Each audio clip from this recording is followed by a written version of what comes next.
Hello, this is a guy who likes fanfiction and is too lazy to read, so here is Soul Chess in audio form. Check the description for the links to the author. Chapter 6, Lelich's Nightmare. Lelich's POV. I was dreaming. I had to be. My surroundings were of Japan, familiar buildings and landmarks surrounded me. It was cloudy out, a thunderstorm was approaching. I was not myself though. I couldn't be. My gaze was so high up. No one was outside. I couldn't see people walking the street, but I could hear them. And then I could see people, but they looked so generic, just black and white on an otherwise dully colored environment. And then from out of a side alleyway Colin appeared. She looked up in my direction and screamed and ran. What? What is it? What did she see? I demanded to know. The words would not formulate out loud, only in my mind. My vision zoomed towards Colin. Everything went black.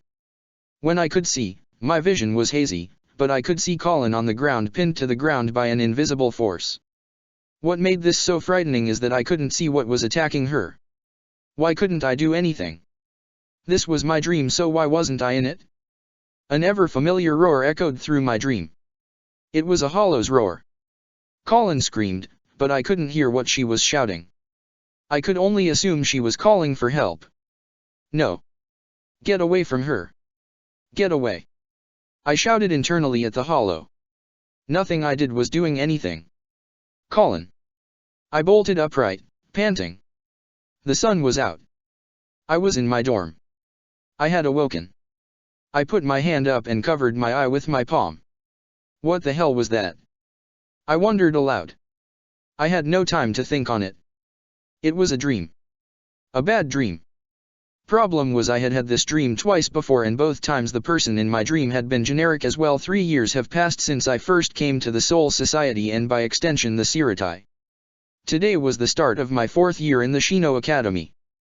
I hadn't seen any of the captains or other persona I had met since my time coming here. The only exception was Rox Sensei, who had been my kendo tutor in year 1. I was so bad at kendo my first year I was forced into extra lessons. My stamina is still below average, but at least I can get through a 100-yard dash without feeling like I'm going to die. I'm not all that great at shunpo. A few of those and I'm wheezing like a dog, but I can cover a lot of ground with them, so it's not a total loss. My Hakuta is pretty weak too.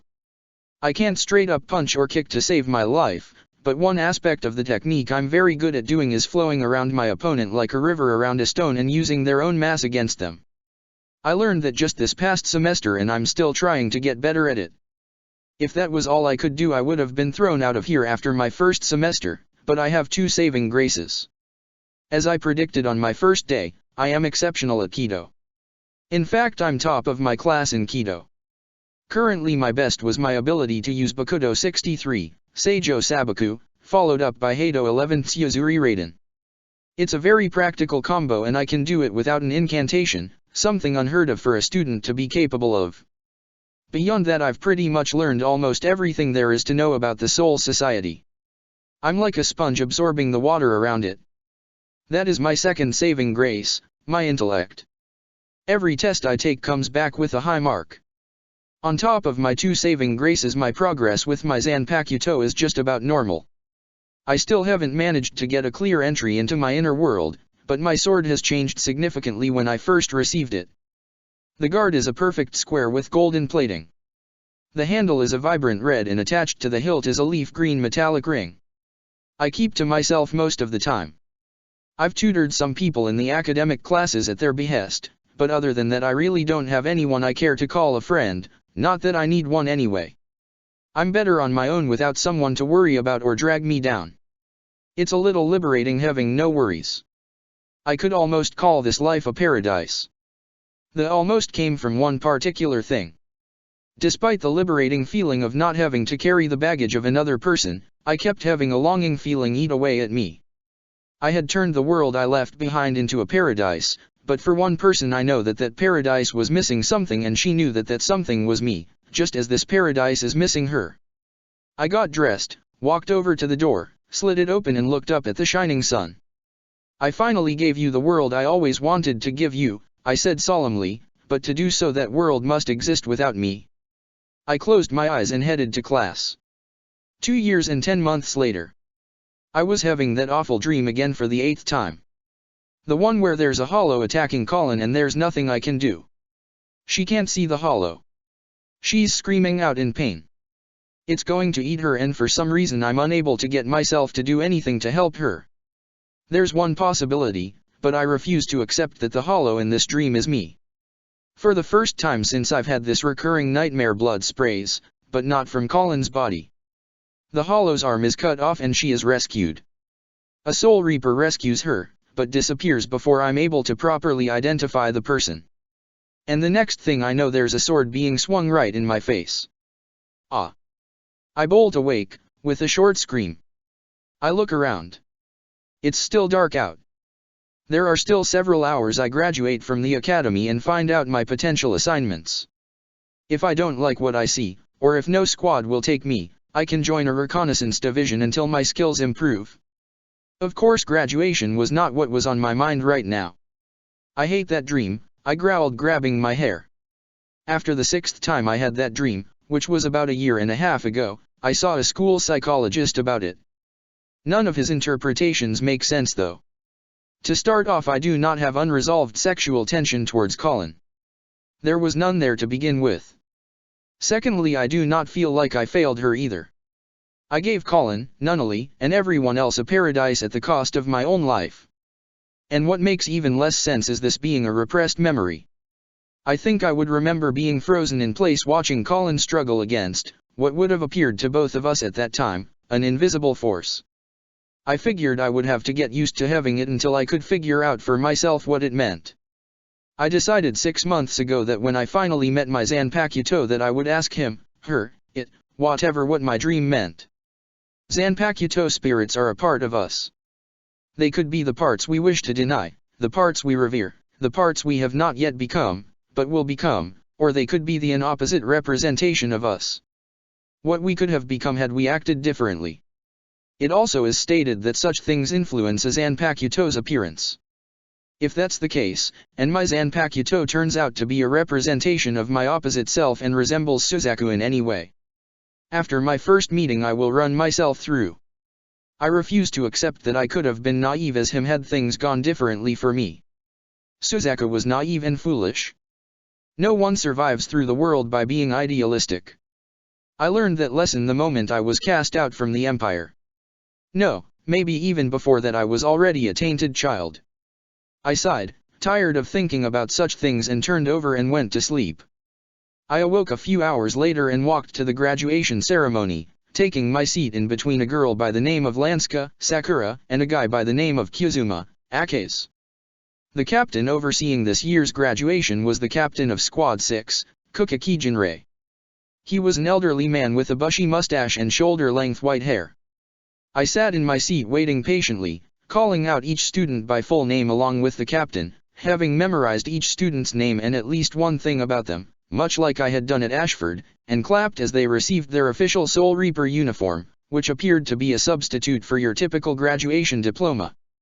I waited patiently until I was called up to the stage. Kuka Kiteiko called my name and I walked up the aisle, turned right and up onto the stage to receive my uniform. However, as I made to walk off stage, Kuka Kiteiko stopped me by grabbing my shoulder. "Hold on a second, boy," he told me. I stood at attention. He turned to address the rest of the graduating class. Besides just his uniform, Lamperouge Lelich is the top student in his Kido class for all 6 years, his skill outshined even that of the top-tier curriculum students. He is also the valedictorian of this year's graduating class, again surpassing the students in the top-tier curriculum. Therefore, as is required should such feats be achieved, on behalf of both the head captain himself and the Central 46 Lamperouge Lelich, my vice-captain, and I present you with the following. As Kuka Kiteiko spoke, his lieutenant, who was also his son, Kuka Kisojun, walked up in front of me, holding a rectangular box. Kuka Kifukuteiko opened the box. Inside was a small gray vest with the emblem of the Kido Corps on either side of it. There was also a silver metal kite shield-shaped object commemorating my title as valedictorian.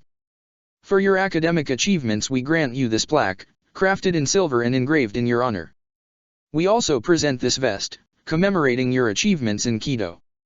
Wear it proudly with the rest of your official uniform. Kukakifu Kotaiko closed the box and handed it to me. I bowed low to both men. I am honored to receive such a reward for my efforts, despite the fact that I expected none. Thank you. Please grant your applause to Lampuj Lelich. Kukakifu Kotaiko told the graduating class. It was a loud applause and I liked the sound of it. It reminded me of the days I spent when the Black Knights would chant the word zero over and over again whenever I gave a rallying speech. After the graduation ceremony, I wasted no time changing into my official uniform and putting on my awarded vest. Sitting next to my room there was an empty trunk so I could pack my belongings, along with a list taped to it which listed my potential assignments. It wasn't surprising that I was welcomed into the Kido Corps with open arms, but I would be more satisfied having a rank amongst the main branches of the Godi. I looked at the list. Let's see here, I said out loud and looked at the list in my final standing report. Kido and intelligence were listed to be of perfect rank. My Kendo, Hakuda, and Shunpo were listed as below average, but numeric-wise my Hakuda was the best out of the three. My Zanjutsu was average, but not dead center average. Not every student graduated with a fully mature sealed Zanpakuto. And my spiritual power was listed to be of normal class. Due to these factors, minus the Kido and the intelligence, it wasn't surprising that I wasn't getting any potential seated officer assignments, even from Yoriyuki, Hirako Teiko, and Kiraku Teiko. Akari Teiko on the other hand was offering me a seated position. She was granting me the rank of 20th seat. I broke out into a deviant smile. Well, that settles it then. I dragged the trunk into my bedroom and packed the belongings I would be taking with me to the 10th Division. I didn't have much, just some books, a chess set, my lockbox, and my contact lens kit, which was just a glass bowl that I would run under the tap water. I never took my special lenses out, ever. The risk could not be taken. After I packed, I took my trunk with me to the 10th Division. I wondered if Akari Teiko remembered me. We had only met once and I hadn't seen her since, but I guess I would know when I arrived. According to the instructions we were given a few days before graduation, we were supposed to hand it the assignment sheet we found with the trunk for our belongings and give it to the captain of the division we were entering, or whomever was overseeing new recruits for the day. Everyone else was probably partying with Sake and the like. I was eager to beat the crowds and move into the 10th Division barracks. By the time I arrived though, going by the sun's position, it was already the middle of the afternoon. The guards in front of the barracks granted me entrance once I showed them the paper indicating my acceptance into the squad. They led me to an empty room in the barracks. It was a little more spacious than my dorm room and it was fully furnished. I had 2 bookshelves, my own bathroom, a desk, a twin bed, ample lighting, and a grandfather clock.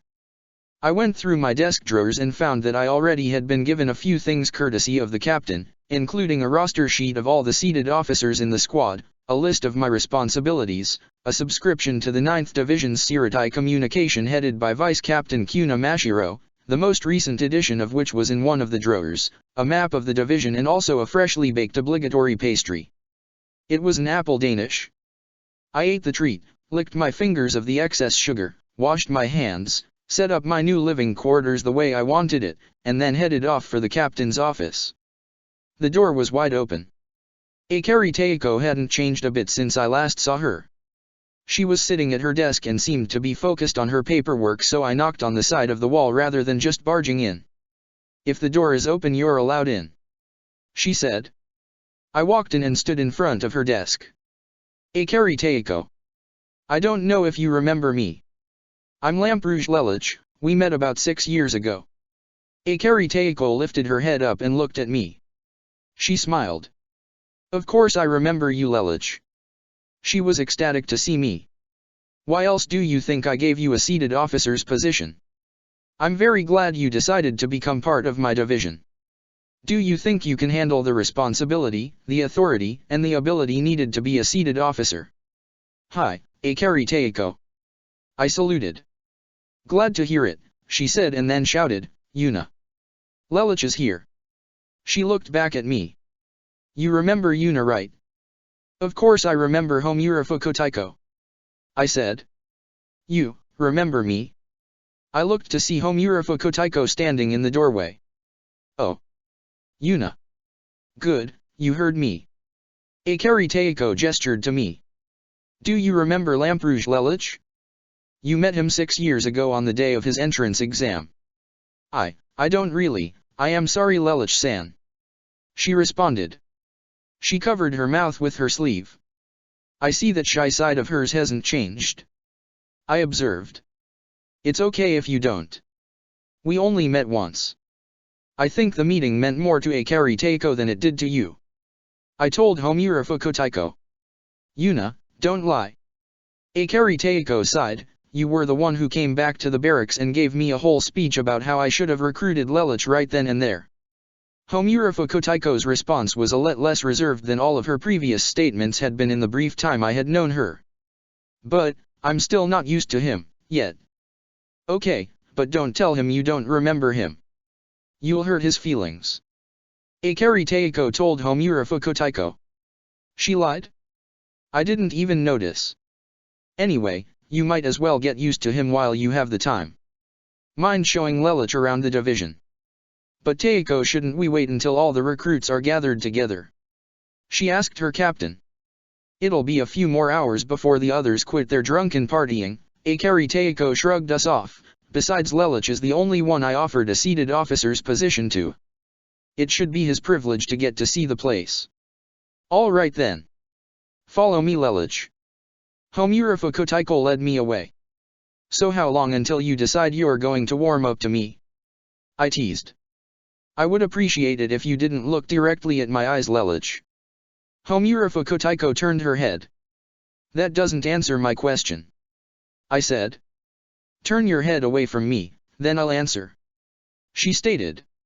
What's up with her? I wondered, but turned my head away nonetheless. We walked together in silence before Homura Fukutaiko stated, possibly in about a month I could get used to you.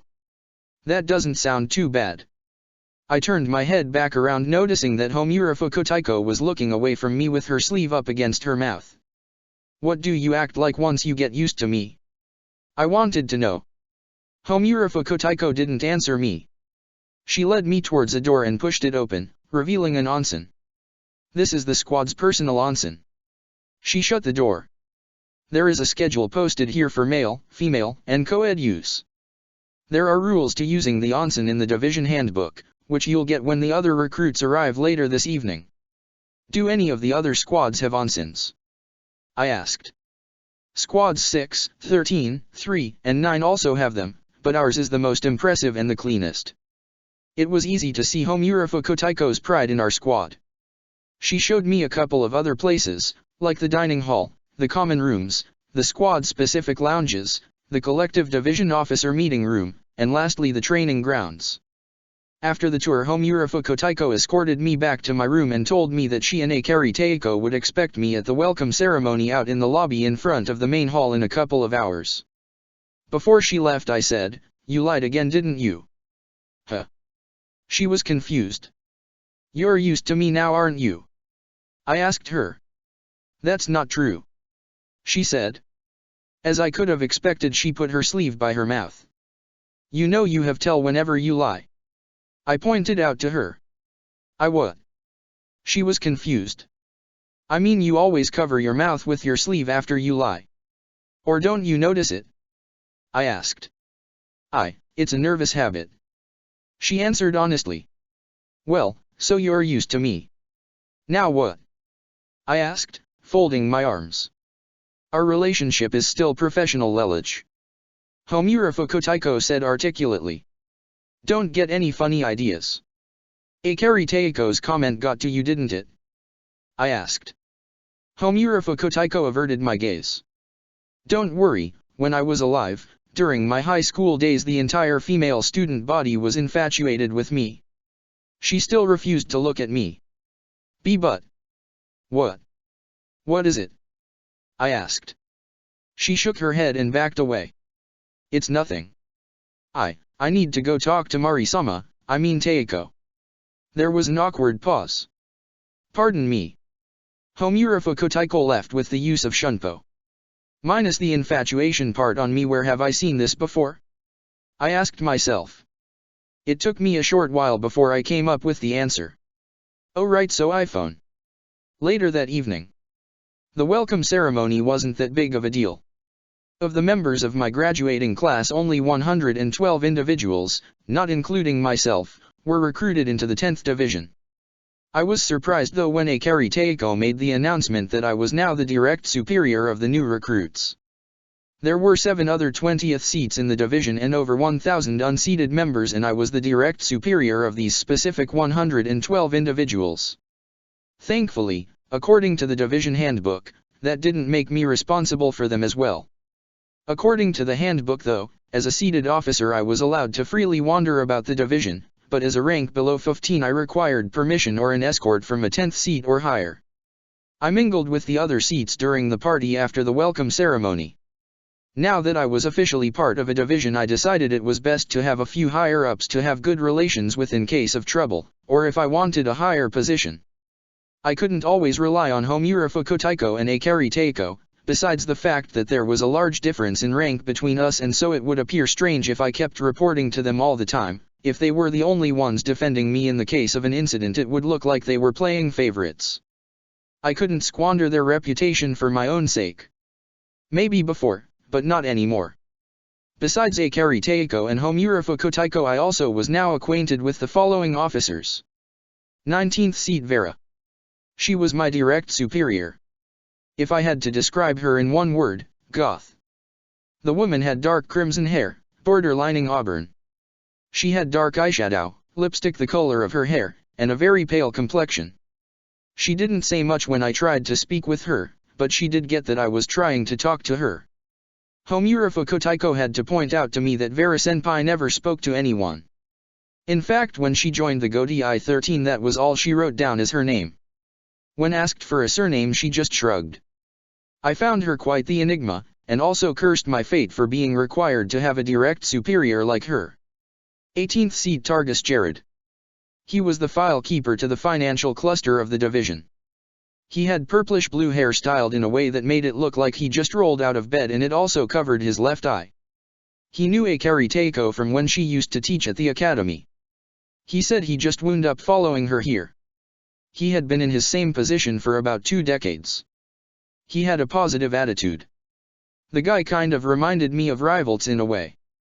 15th Seat Bermuda Yolanda. She was a woman who looked about her mid-40s with blonde hair coming down to her shoulders. Her complexion suggested she had seen several atrocities either before or during her time in the Godi. She said she became a Soul Reaper when Akari Teiko saved her life out in Rokanga. She said it was to pay her back. 11th Seat Magmaro Pires. He was a young guy, looking about a few years my senior, with fiery red hair to match the similar sounding words in his name. Of course that was the only fiery thing about him. He had a pretty good head on his shoulders. He wore a red headband around his head along with his Soul Reaper outfit.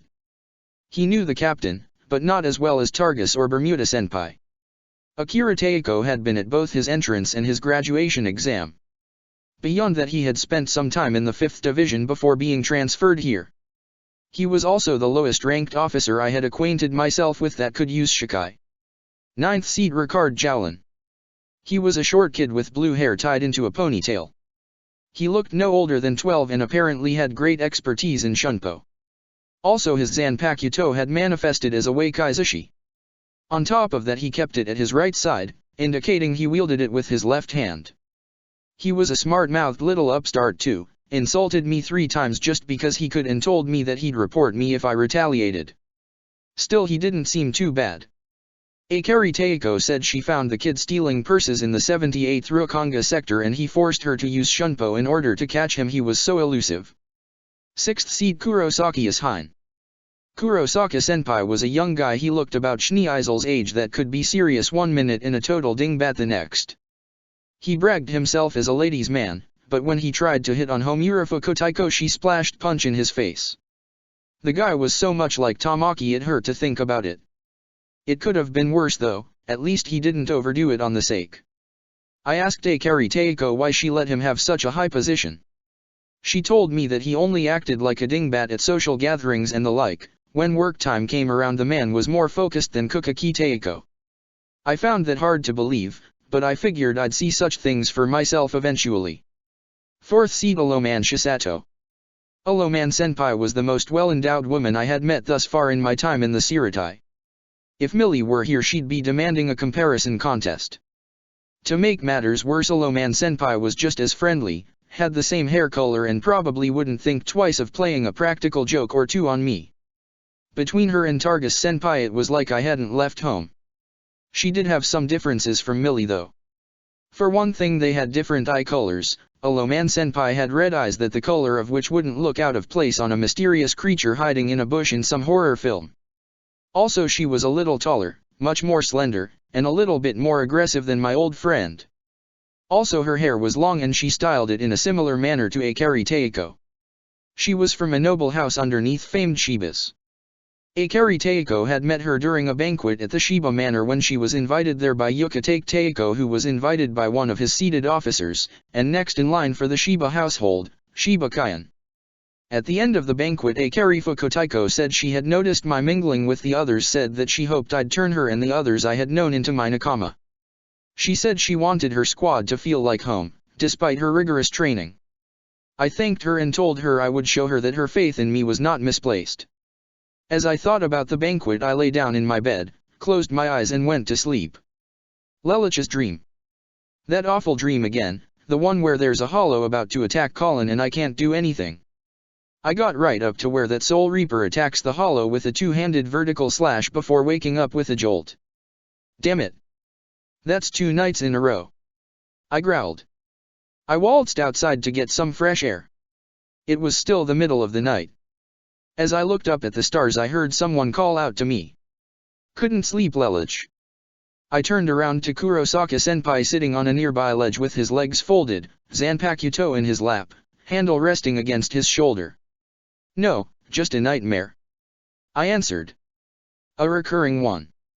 I bit down. Care to share? Kurosaka Senpai asked. With a guy who won't even share his reasoning for becoming a Soul Reaper? I'll pass. I said.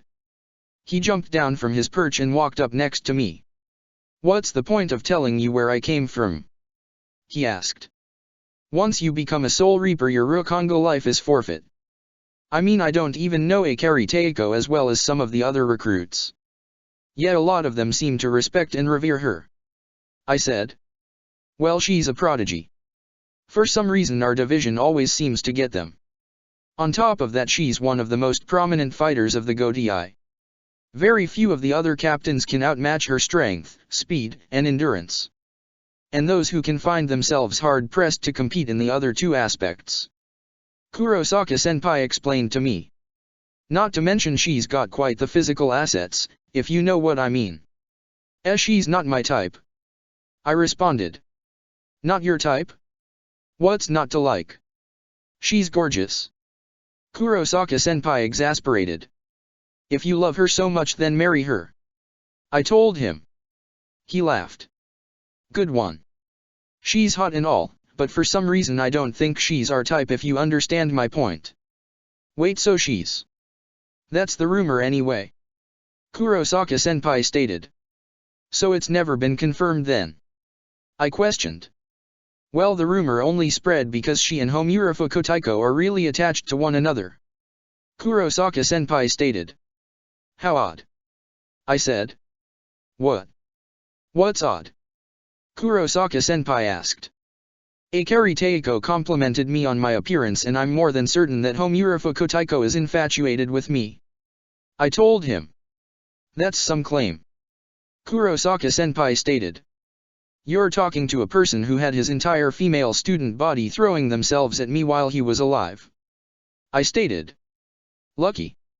Kurosaka Senpai complained. I wish I had been in your shoes. I just smirked in response. But wait. He sniffed the air. What are you sniffing? Okay, Mr. Popular, answer me this. If you had that many girls on you, how many did you wind up making love to? He asked. Ugh. I sneered. He pointed to his nose. I can smell purity a mile away. Wonderful. I'm sure that serves you well. I joked. Funny. He commented. To be honest though, I wish I could smell cheese. Well, what about you? I asked. I've had my fair share of women over time. He answered. And none of them were good enough to hang on to. I inquired. Are you kidding? Kurosaka-senpai asked, pointing his thumb at himself. Settling down is for chumps. This here ladies' man is staying single all the way. You could always try polygamy. I told him. Poly what? Kurosaka-senpai looked at me like I had 5 heads. Never mind. I responded. So anyway, how about that nightmare of yours? He asked. I turned around. I don't want to share. Aw, come on, Lelich. He grappled his arm around me from behind. Tell your buddy Ishine what's eating away at you. Only if you let go of me. Now. I said. He took his arm off me. I sighed. I'll be brief. I've had this nightmare several times now. Basically, I'm where I used to live when I was alive, only I'm several stories up in the air and there are no people on the street. Then people appear, but they're all dully colored, save one, whom I recognize as a girl I used to know. Did you like her? Kurosaka-senpai asked. Pay attention. I snapped. Whatever sexual tension we had, it died when I died. Anyway, the moment she appears, the next thing I know, I'm in close range. After that, things go black. A few seconds later, she's pinned to the ground by an invisible force and I hear a hollow's roar. I try to say something, anything to help her, but no words come out. Only recently has a Soul Reaper now appeared and attack what has to be the hollow, pinning her down. That's when I wake up. Still sounds like sexual tension to me, pal. Kurosaka-senpai said. I growled. But you know what? It's just a dream. It doesn't have to mean anything. That's what I keep telling myself. I responded. Kurosaka-senpai yawned. Oh, I guess I'm finally tired. I think I'll pack it in. You should try getting some sleep. Akari Teiko's not going to slow down the division just because we got some new recruits. Have a pleasant night, Kurosaka-senpai. I told him. Ah, no need to be so formal. He grabbed my shoulder and shook it. Just call me Ishine. He winked and gave me a thumbs up. Or, if you prefer, Ishine-senpai. He let go of me and scratched the back of his neck. Every time people call me by my surname, I think my old man's around. Oh, you have a family? I asked. Well, as long as you know that much. I suppose it wouldn't hurt to tell you now that we're buddies. He turned around to face me. I'm a noble of the Kurosaki household. We're a branch family from the Shibas. Oh, so your bloodline connects into the Shibas in some way, but along the line you lost the Shiba title. I asked in confirmation. Hey, you know your stuff. Ishine-senpai seemed pleased. Not many non-nobles know or call about noble politics. I'm special. I brushed off, not caring to get into the whole ordeal about my past. Anyway, I think I'll head to bed too. See you tomorrow, Lelich. Yeah, see ya. I said. I went back to my room, closed the door, and went to bed. I fell asleep and didn't have a nightmare. Chapter 7, Lelich's First Mission. Lelich's POV. It had been about a year since I had joined the 10th Division. Right now it was the middle of the afternoon and I was lying face down on my bed, drained of energy. Akari Teiko had me scrambling around like a little errand boy all day, and on top of that I had complaints from the Soul Reapers I was in charge of, and I had a large stack of paperwork this morning. I remember an incident a couple months back where we had a desertion attempt. The man was under my jurisdiction and Teiko gave me a serious tongue lashing. The manual says I'm not responsible for the men I'm in command of, so why the hell did she nag me like that? I turned over and stared up at the ceiling. I thought about what I was doing here and wondered if I was really making a difference. I read both while I was at the academy, and in my division that Soul Reapers were often assigned missions to the world of the living and/or the Rukanga, but so far all I'd done was be the captain's gopher. I sat up and groaned. If I get one more load of paperwork today, I think I'm going to get a migraine. There was suddenly a knock at the door. Knock, knock. The voice and spiritual pressure belonged to Ishine-senpai. Come in. I told him. He opened it and leaned on the door. "Why is it so dark in here?" he asked. "I prefer the darkness when I'm not working. It helps me relax and concentrate on my thoughts," I responded. "Right, very normal," he said sardonically. "Anyway, the captain wanted me to give you this." He held out a single sheet of paper. I walked over to him and took it and read it over. It was an assignment to the world of the living. It was dictated that I would be the one going on this mission. However, the location was not someplace I recognized. "Valangara?" I questioned. "Ah yeah, I suppose you'd be confused." Ishine Senpai scratched his head. "The Soul Society encompasses the entire world, not just the Earth, but most of our refugees tend to come from there since the humans there are so short-lived, rather violent, and more self-conflicted than humans and species of other worlds. Valangara is a small, quiet town on the world of Kispan. Your job?" "I'm reading the mission statement," I said. "My job was to go to this Valangara and investigate an old abandoned two-story house that, from the description, sounded like your typical haunted mansion-type place. The unseated officer on patrol, one of Captain Hashima's men, chased a hollow there, only to come back to us half-sane and covered in blood. He's currently undergoing treatment."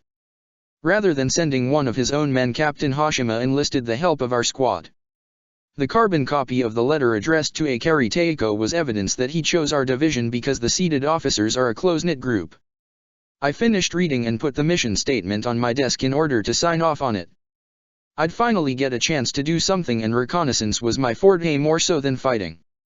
"Since this'll be your first mission to the world of the living," Ishine Senpai said as I wrote my signature, "Yolanda and I are going to be escorting you." "Aren't escorts for a mission usually one person?" I asked.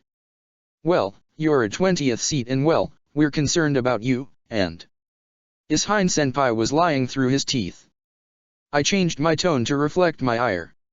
I don't enjoy being lied to, Ishine Senpai, especially from someone who prides himself in being my comrade. He groaned and ran his hand through his hair. "Ack, you hit where it hurts." He looked at me plainly. "All right, I'll be straight with you. The captain's worried what might be lurking in that old abandoned mansion, so she asked me to go along with you and Yolanda. Originally she was going to be your only escort on your first mission." "I see," I responded.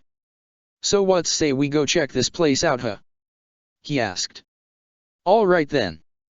Get Bermuda Senpai and meet me at the Senkaimon," I said. "Hey, since when were you in charge?" Ishine asked. "I'm well aware I'm overstepping rank boundaries, but seeing how this is my mission, I hold a little more authority in the matter. Also, you're better with Shunpo and therefore can cover more ground, so it would make sense if you went and got Bermuda Senpai rather than me," I told Ishine Senpai. "Geez, you know how to put up a solid statement. Arguing with that logic will just give me a headache." Ishine Senpai turned around to leave my room. "Oh, and Lelich. Yeah. I know the captain's been kind of hard on you since you got here, and I wanted to let you know that that's a good thing," Ishine Senpai told me. "How so?" I asked. "She expects great things from you, said so herself on more than one occasion. She wouldn't lecture you if she didn't care, she'd let you flounder on your own if that were the case," Ishine Senpai told me. "So she's tough on me because she wants me to realize my potential?" I asked as I rose to my feet and walked over towards the door. "Well, that's one way of putting it," Ishine Senpai said. "What way would you put it?" I asked. "I think she might like Wai Yao." I stepped on his foot as I walked by. "You did that on purpose?" he shouted as he hopped up and down on one leg. I said nothing in reply. Valangara. The Senkaimon opened and Ishine Senpai, Bermuda Senpai, and I stepped out onto the ground. The place we were at seemed like we were in the middle of a bog. The moon was shining brightly. The dirt was purple. There was bramble and thorn bushes everywhere, and the pond water smelled really funky. "I thought you said we were going to a small town," I asked, confused by the surroundings. "We have to be careful with opening Senkaimons right in the middle of villages and such. Most of our operations are built upon being discreet, even to those that are alive with spiritual power," Bermuda Senpai said. "Wait. Living beings can have spiritual power? I asked. Of course. Why else do you think hollows would attack the living world? It's a double-edged sword being a soul and having spiritual power. You can interact with hollows and such, but the same can be said for them. For us, we have the power to fight. To the defenseless, well, you may as well try to keep the sun from rising. Ishine Senpai explained. I looked up at the crescent moon. Why is it nighttime? When we left it was the middle of the afternoon. Different worlds have different temporal flows. Time passes in the Soul Society differently than it does on other worlds. As far as we know right now, Earth is the only planet with a 1-to-1 ratio of living world year versus Soul Society year. Ishine Senpai stated. It would be really helpful if the GODI ever got a department based purely on research, and maybe for technological advances. The GODI is rather behind in the times when I look at some of the worlds I've been to. Focus. Bermuda Senpai snapped her fingers and pulled out a map and handed it to me. This map will show you an outlook of the operation zone. I've marked the location of the mansion on it. Wait, so I'm going alone? I asked. This is essentially your mission. Ishine Senpai stated. We're here to help you and be your guide, but unless you really need us, the captain wants to see if you can possibly handle this on your own. She said so herself. She has faith in you, Lelich. I thought you said she was worried about what was in that mansion. I scowled. Did I say that? That is. Did you both get access to this mission just so you could have a fling? I asked, ticked off. How could you suggest such a thing? Ishine Senpai asked. His defensive behavior was a perfect indication that I was right. Look, Lelich, we'll help you if you need us, but it's like Ishine-san said, this is your mission. We're here to advise and assist and help you if you get into trouble. Bermuda Senpai said. So in other words, you're here to babysit me? I folded my arms. That is, not inaccurate. Bermuda Senpai said. Wonderful. I sighed. I could force them to assist me by using geese if I wanted to, but I don't want to. Let them be lazy. I'll signal you to a hell butterfly if I need help. I told them. You know how to use hell butterflies? Bermuda Senpai asked. No, I'm going to run screaming mom at the top of my lungs if I run into trouble. I said sarcastically. I then said seriously, I learned how to use them after the desertion incident. Vera Senpai was supposed to teach me 3 months ago, but by that time I had already mastered them. All I had to do was show her my progress.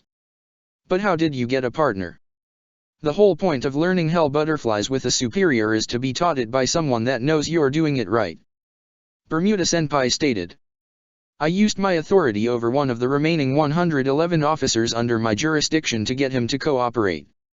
When I showed Vera Senpai my progress, she didn't signal that anything was wrong. She nodded to everything I did. I said. Vera still doesn't talk to anyone. Ishine Senpai asked. What do you mean still? I asked. Vera's been in our squad for 45 years. She's never said a single word. Ishine Senpai said. Any chance she's just mute? I asked. Akari Teiko caught her talking to herself once. She does speak, but she won't speak to anyone else. Ishine Senpai said. Has the 4th Division examined her? I asked. Every squad member has to have a medical examination every year. Ishine Senpai. I know that, and mine's next month. Not what I meant. I said. Has she ever been thoroughly examined, psychologically examined, or something? The GODI 13 doesn't have any therapists. Well, we used to, but then we had to make budget cuts and there weren't enough people taking advantage of the service. Ishine Senpai stated. Maybe I'll try to get closer to Vera Senpai. He who has no voice has plenty to say. I sure hope that's true. Wait, why do I care anyway? I'm a loner. Then again, if I could get her to talk, I'd have my direct superior at my back. I could be looking forward to a promotion if I worked hard enough. It's not a bad idea actually. No, I'm done manipulating people, but it's not manipulation if I don't coerce her into doing anything. I suppose talking to her couldn't hurt, and I have to get used to her anyway. She is my direct superior after all. When I became aware of my surroundings, I noticed that Asahine and Bermuda Senpai had already taken off. I sighed and unrolled Bermuda Senpai's map to take a look at it. I've never had trouble reading maps, even my own hand-drawn ones, so this was rather easy to figure out, and within 20 minutes I was standing in front of my destination. I rolled up the map and pocketed it before stepping up to the front porch. I pushed the door open with my hand on my scabbard. I wanted to be prepared for a close encounter. As I pushed open the door, it creaked like something out of a horror movie and, similar to one, the lights were either off or broken. There were cobwebs around the switch. I blew them away and flipped it. I confirmed that the lights were broken. I walked further into the main entrance. This place is deserted, I said aloud. Of course, I guess I should expect that given the details of the mission. My speech gave way to my presence as a voice called out. Well, so another Soul Reaper comes to play. From beneath the ground rose a hollow. It had blue skin and a head shaped like a cross between a bull and a goat. Its mouth was open and it had human-shaped teeth. It also had 4 arms. It had a patch of brown fur near its chest. Its hollow hole was also located there. That's it. Just you? I asked. You're mighty confident for a Soul Reaper. You should be careful you don't wind up like the one who narrowly escaped my devouring of him. The hollow chortled. I tugged on my vest. Check your eyesight. This vest shows that I am highly skilled in the art of Kido. And from the feel of your spiritual pressure, I won't even need my Zanpakuto. I taunted. Insolent whelp. It charged at me. Hado 33 Sakasui. I fired the blue electrified blast straight at the hollow and sent it careening into the staircase. It got back up. I missed the head, but I did quite the amount of damage. However, like a lot of hollows could, it regenerated. I need to work on my aim under pressure, it seems. I told myself. The hollow got back up and flung itself at me again. You know, even animals know not to stick their noses where it hurts, I said, conjuring up a more powerful Kido. Hado 63 Reikoho. I blasted the hollow away, this time destroying it entirely. I began to pant. I really need to work on my stamina.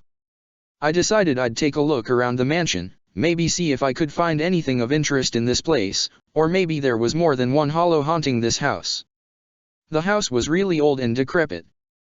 There were cracked floorboards, dust everywhere, and so many cobwebs I stopped counting how many there were out of boredom. As I walked down a dark hallway, I saw candlelight illuminating something halfway down. Lit candles? Does someone still live here? I questioned. I heard a creaking door from behind and whipped around.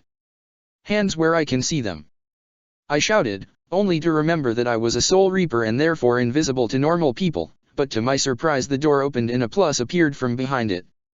It was a small boy, no older than 7 from the looks of it, wearing a red shirt and short jeans. Well, not only did I get some experience fighting hollows, I also get to perform my first Kinso.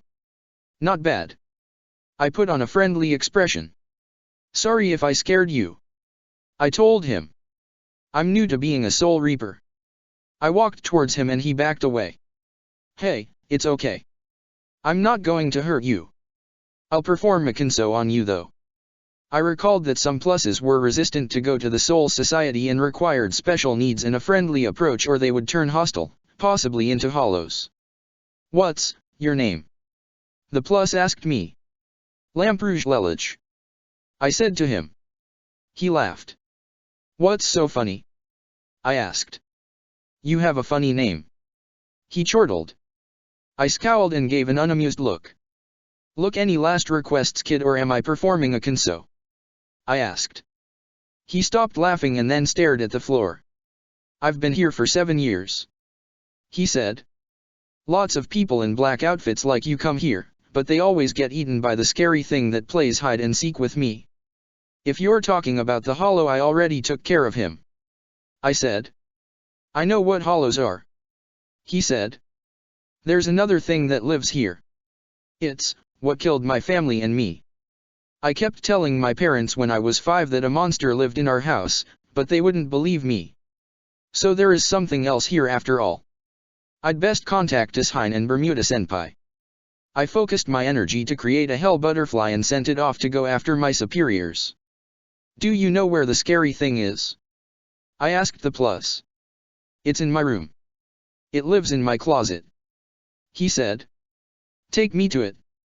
If I destroy it, will you allow me to send you to the Soul Society? I asked. He nodded. I followed him to his room. On a normal occasion I'd perform a Kinso and be done with this, but I couldn't let a so-called monster get away with killing a family and small child. My conscience wouldn't allow it. I followed the child to where there was a pair of bloodied corpses in a closed door. The corpses were of the parents. Why is only your spirit here? I asked the boy. Because mommy and daddy never believed me about the monster. He answered. I never really got a good look at it and it keeps trying to get to me, even now that I'm no longer alive, so I want to see it and I want to make it pay. All right. I'll try my best. I said. I unsheathed my Zanpakuto and hacked the door in half. I put my sword away. I was much better at Kido than at swordplay, and against the unknown it would be better if I was reading to go up against anything. The inside of the room looked like a child's bedroom from something out of the medieval period. It was dark in the room and the light switch was, again, broken. Inside the room the closet was closed. I closed my eyes and focused my mind. I could sense two spiritual presences, besides myself, the child and whatever creature was in his room. And it was inside the closet. I opened fire. Hado 32 Okazen. I shot for the yellow fire flash to both attack and brighten up the room. There was a hissing sound as a creature lunged at me through my attack and I used Shunpo to move a short distance to dodge. I had dodged in the opposite direction the child had. The creature went after the child and I got a good look at it. I had seen such a thing described in mythology. It was a shade. Shades were dark spirits from the realm of dreams. The fact that they could coexist with hollows wasn't hard to understand. Shades were live spirits, or rather described to be as such. This world I'm on is rather peculiar. Hado 31. Shakkeiho. I fired the spell at the shade and it stumbled before snapping its head over its shoulder to face me. You face me, you abomination of nature. I declared. Kido is only effective on dead creatures, demons, and structures. Against something live I may as well be firing spit wads. I put my hand on my sword. Guess we do this the old-fashioned way. The creature shambled towards me. It was slow, like really slow. I rushed forward as fast as I could sprint and drew my sword as I ran. I stopped as I drew near the shade and swung. My attack had little to no effect. I managed to make a small nick in the creature. I jumped back to prevent it from swiping at me. We were both spiritual entities, the only things that differed between us was that I was dead and that thing was alive, mostly anyway. I stared it down, wondering what I would do to take it down. My sword was rather ineffective and shades were notoriously known for being able to possess other spirits. If I got too close it was goodbye self-awareness. As I pondered what to do, a bright blue blast of energy ripped through the center of the hallway, consuming the shade in the process. Whatever it was, it completely split the house in half. I ran forward to the edge of the now split path and looked in the direction the attack had come from to see Ishine and Bermuda Senpai walking in. I think you overdid it there, Ishine-san. Bermuda Senpai told Ishine Senpai, who had his sword drawn. Hey, all I saw was a but ugly freak of nature. My first instinct was to kill it and kill it quickly. He said as he put away his Zanpakuto. Lelich. Are you here? I made myself known by jumping down onto the grass. Perfect timing. I would have been screwed if you hadn't taken that shade out. A shade? A living malevolent spirit from the dream realm? Bermuda Senpai asked. I nodded. Yeah, Ikispan seems to be filled with surprises. Wonderful. So are we done here? Ishine asked. Just about. I just need to locate a plus that was here earlier and perform a Kinso, then we can go. Well, don't take too long. This isn't an overnight mission. Ishine Senpai told me. I acknowledged his order and took off to get the plus. 4 years later. My first mission wound up a success. Akari Teiko was rather proud of me.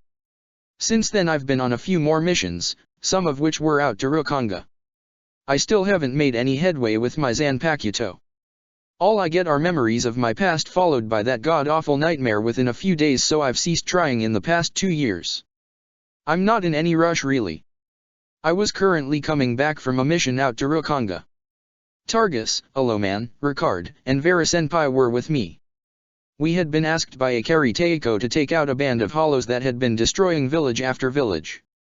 The 2nd Division had been called in to track the creatures, but not to engage. We were called upon to perform that task. Man, did you see Lelich out there? Targus Senpai was raving. That hollow was all like Rarg. But you were all Hado 33 Sakasui, and then it was all AIEE, but you were all Bakudo 63 and Hado 11 Super Combo. I sighed. Who gave Targus Senpai sugar? I asked. No one, I brought some cookies with me. He said, pulling out a bag of them. Want one?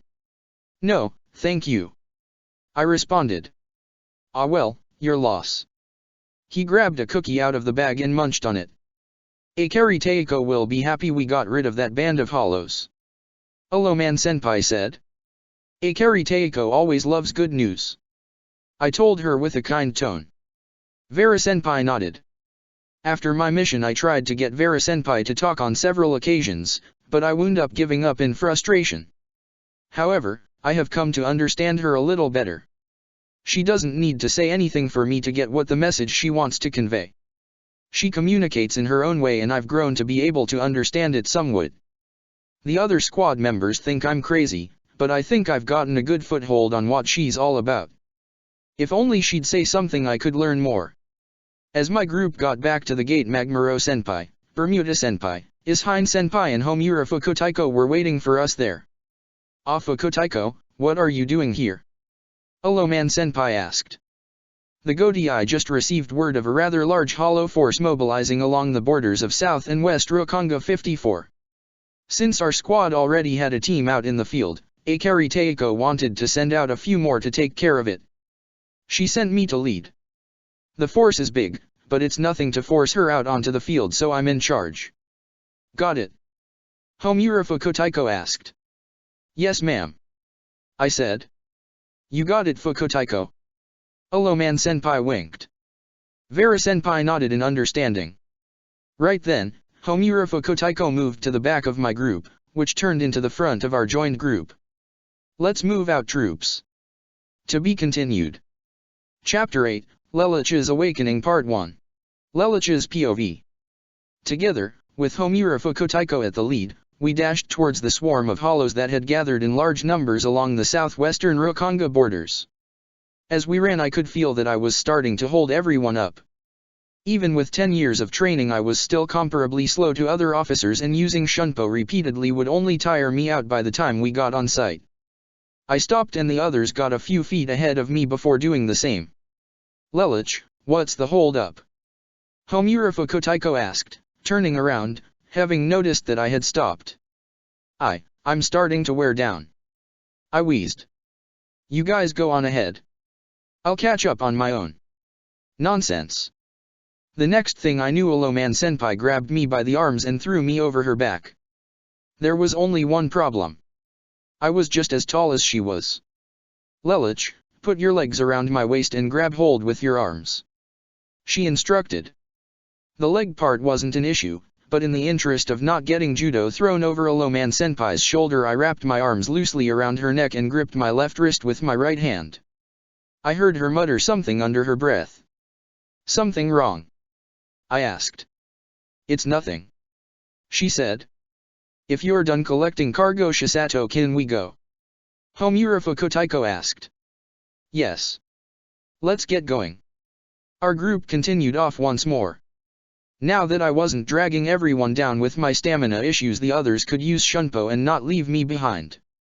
We made excellent time and arrived in mere minutes. Of course, when Homura Fukutaiko mentioned a swarm of hollows, she didn't mention that the hollows were, well, everywhere. The sky was covered, there was not a soul alive in the area. Our chances looked bad, for lack of a better word. But of course we had the advantage of my brilliant tactics. I got down from off of Aloman Senpai's back. Okay, I think we can do this. We just need to. Now this is my kind of mission. Is Hein Senpai gleamed. He leapt away and shouted at the top of his lungs. Injutsu. I put my palm to the left side of my face and sighed in frustration as I became reminiscent of a certain online viral internet video. Don't worry about it, Lelouch. Even if they outnumber us, we have the advantage in strength. Aloman Senpai declared. She drew out her Zanpakuto, a katana with a yellow handle, from behind her back, spread her legs out, touched her hand to the ground and angled her Zanpakuto up and away at an angle. Fight, Tatake no Senshi. Battle warrior, Aloman Senpai leapt off the ground, transforming as she did. Her shiakusho shrunk on her so that her top became sleeveless shirt that bared her midriff and her hakama became short shorts. Blue, fingerless, armored gauntlets appeared on her arms, that went up to her elbows, and her shoes were replaced with knee-ankle high boots that gave off residual spirit energy on the soles. With the way and rate they were vibrating at, they would allow Aloman Senpai to defy gravity. She leapt into the air and drove a spinning kick into the face of a hollow, completely crushing the mask. Magmaro Senpai drew out his sword from behind his back, a long no-daichi with a red handle, before spinning it rapidly in front of him. Incinerate, Kaenryu. Flame Dragon, Magmaro Senpai's sword turned into a long quarterstaff. It was many different shades of red and orange, and one end of the staff took the appearance of a dragon's head. He pointed the staff at several hollows and let loose a flurry of fireballs. Ricard Senpai drew out his Wakaizushi in his left hand and held it in front of him, pointing downwards, with his right hand clutched over his left. Steel, Bensho Kizuna. Nimble Thief, Ricard Senpai's Wakaizushi let out a flash of energy and he became cloaked in a beige cape that then radiated his entire body with dark mauve spirit energy.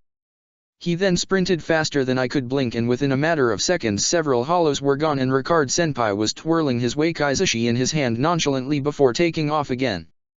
Homura Kotaiko spoke to me as she unsheathed her Zanpakuto. Don't worry, Lelouch, there may be a lot of them, but our power more than makes up for it.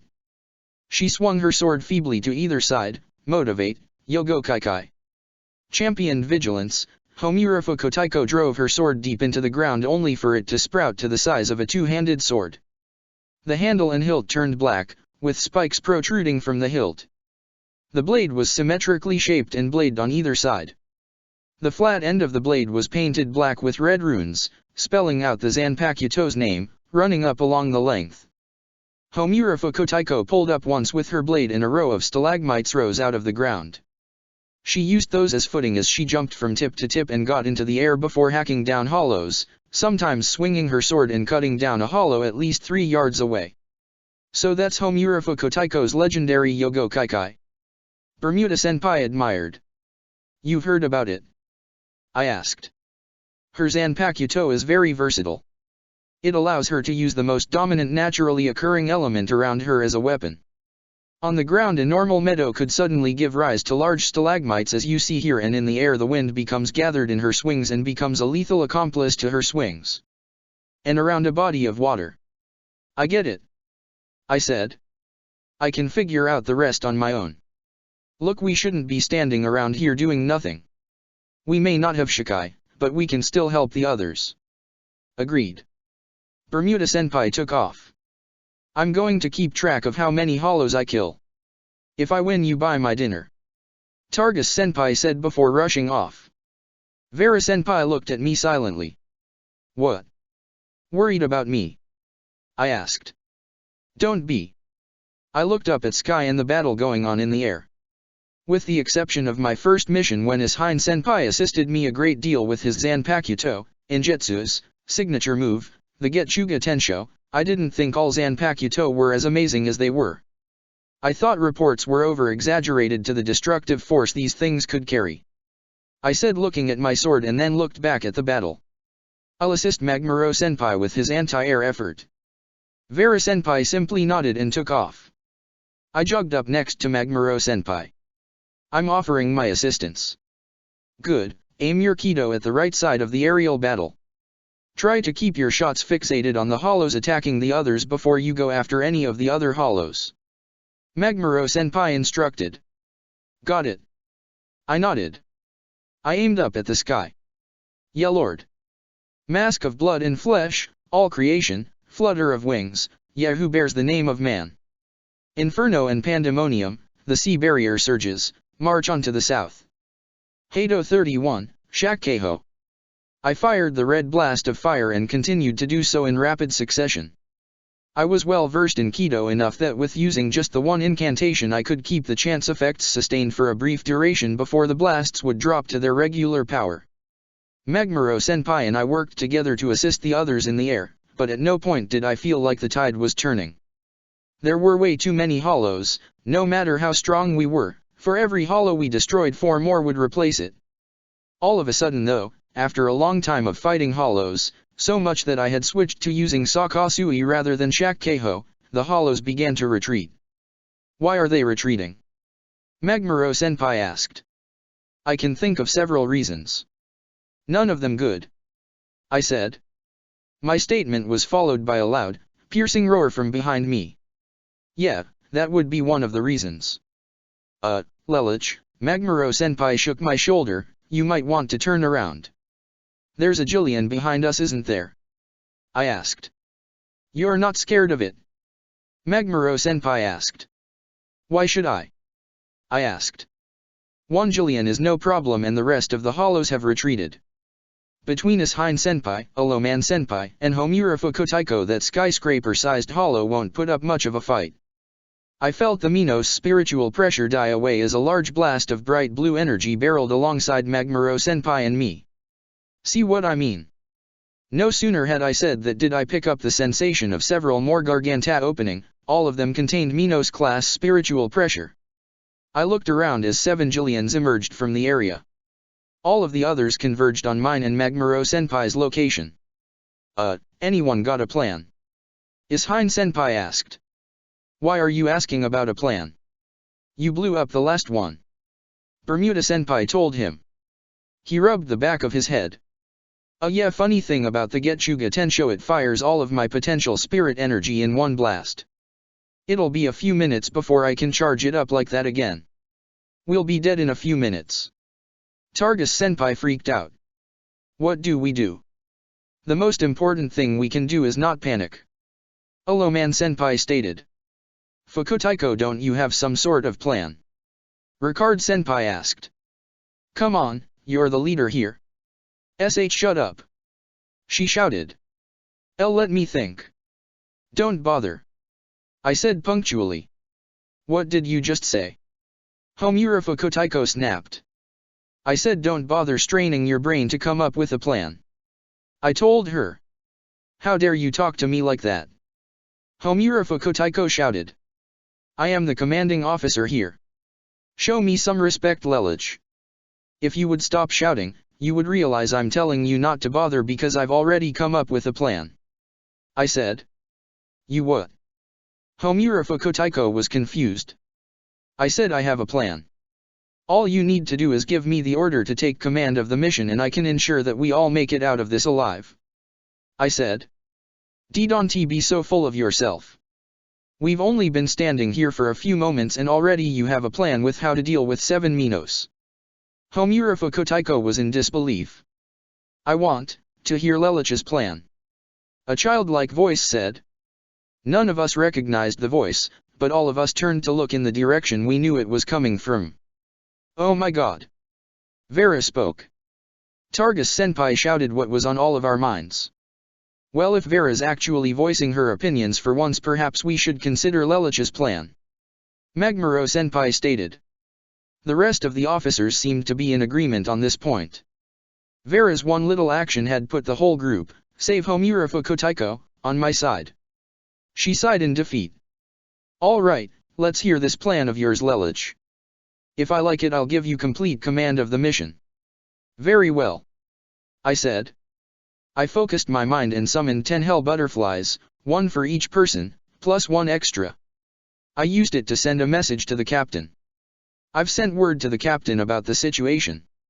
It'll take her a while to get here, but if all goes according to plan we can stay alive till then.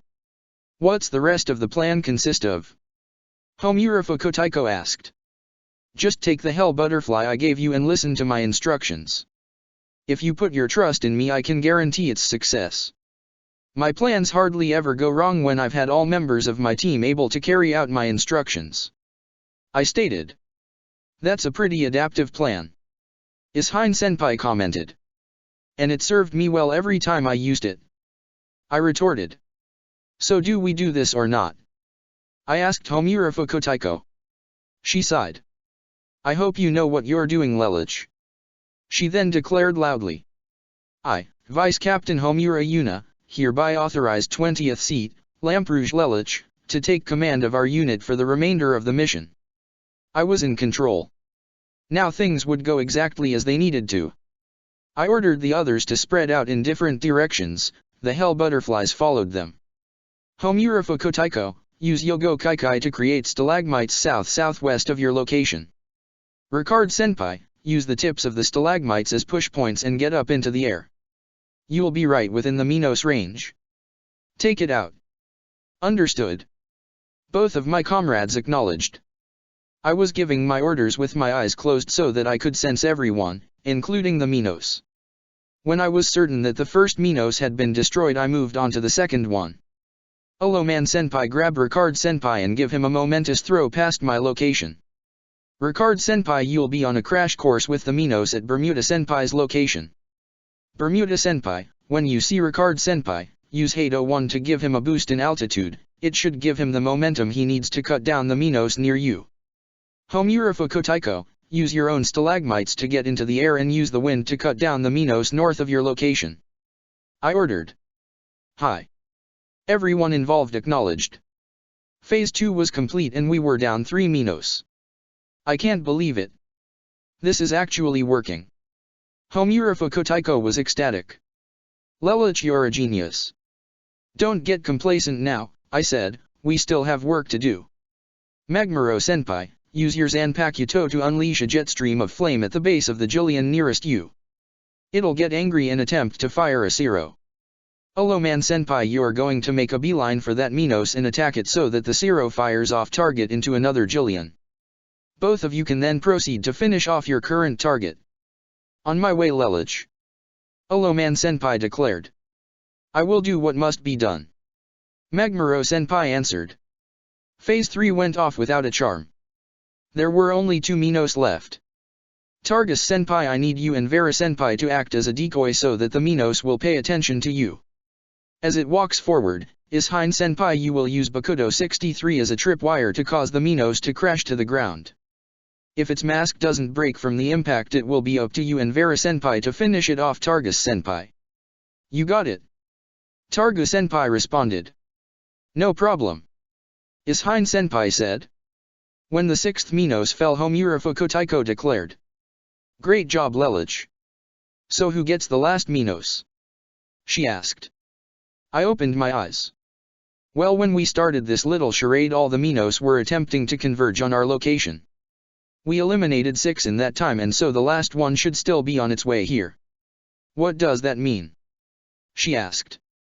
It means that in a few moments the last Minos will enter my line of sight, and when he does, I'm going to take him out before he can even get a good look at me. Are you nuts? You're only a 20th seat. Homura Fukutaiko screamed.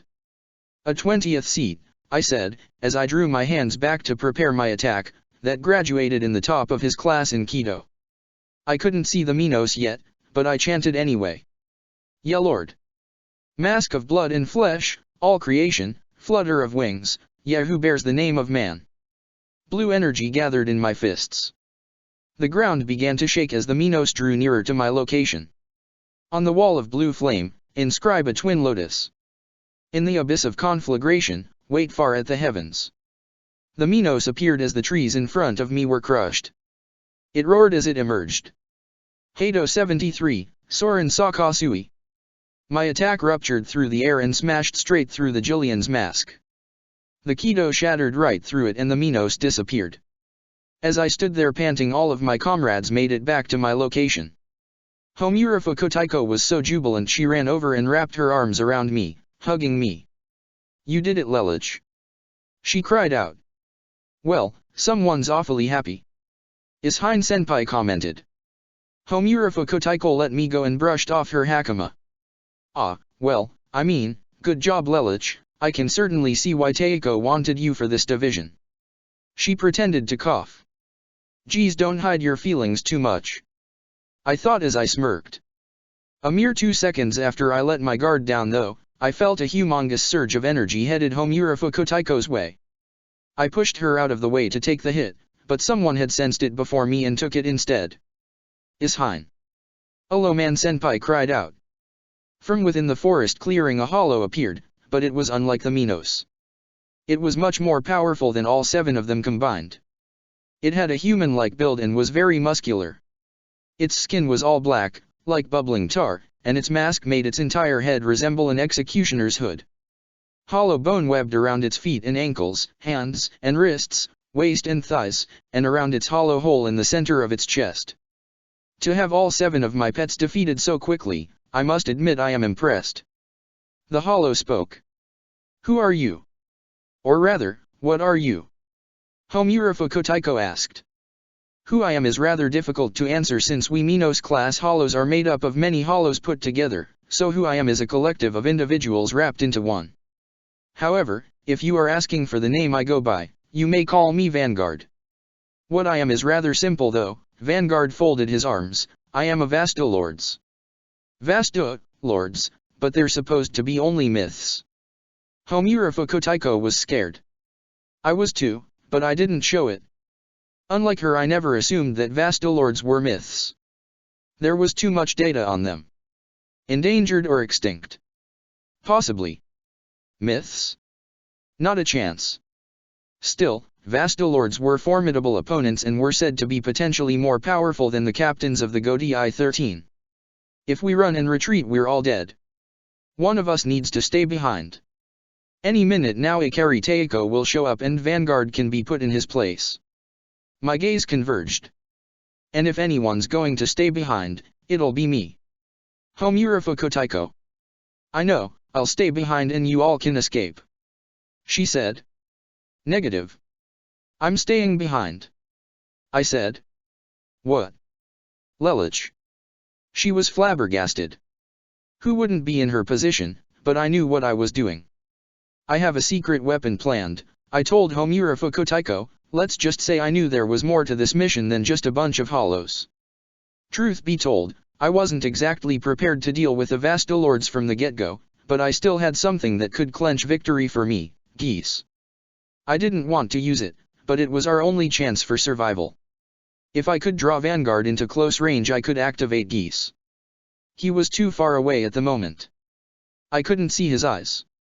Hollows typically had their eyes further back inside their masks, so I'd have to draw him in closer in order to use Geese effectively, but once I did it was game over. Take Ishine Senpai and get going. I ordered. You gave me command of the mission and my orders are to clear out. Ulloman Senpai and the others were preparing to go. Ulloman Senpai herself had Ishine hoisted over her shoulder. Come on Kotaiko. Lelich, you'd better not going dying on us. Homura Kotaiko ran off. I could still sense Vera Senpai nearby. Worried about me again? I asked. There was no response, but there didn't need to be one.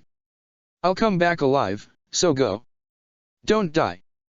This was the second time I had ever heard Vera Senpai speak and I would make damn sure this wouldn't be the last. I felt her run off with the others and stared Vanguard down. The weight of his spiritual pressure was formidable, even from this distance. In close quarters it would probably be even more difficult. The odds were really stacked against me, but this was our only chance for survival and I was going to take it. Screw the odds, I thought. Suzaku and I managed to pull off a nearly impossible attempt to break into the Damocles. I can manage this much on my own. Awfully noble of you to offer yourself up as my first meal. Vanguard scoffed. Going to do away with me and then catch up with my team. That's your plan, is it? I asked, even though I already knew the answer. Indeed. Vanguard responded. Well, you'll have to get kind of close to me to devour my soul, don't you? What are you waiting for? I asked. I flung my arms out wide. I'm standing right here. Nothing at all. Vanguard rushed forward and made to attack me.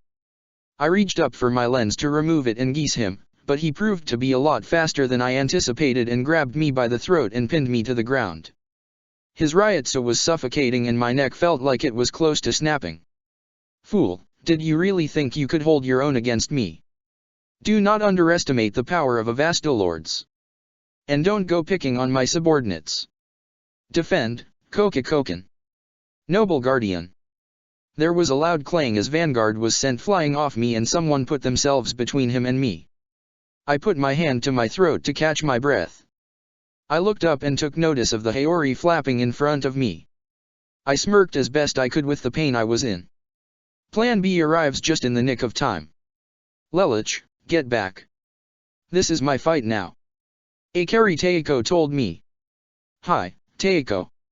I rushed away and got to where the stalagmites risen up by Homura Fukutaiko had been placed. I cut one of the tips and sat down on the now flat spire to watch the fight. The hell butterfly I had been using to communicate with the others was still at Teiko's location. I created another so that I could listen in on the fight.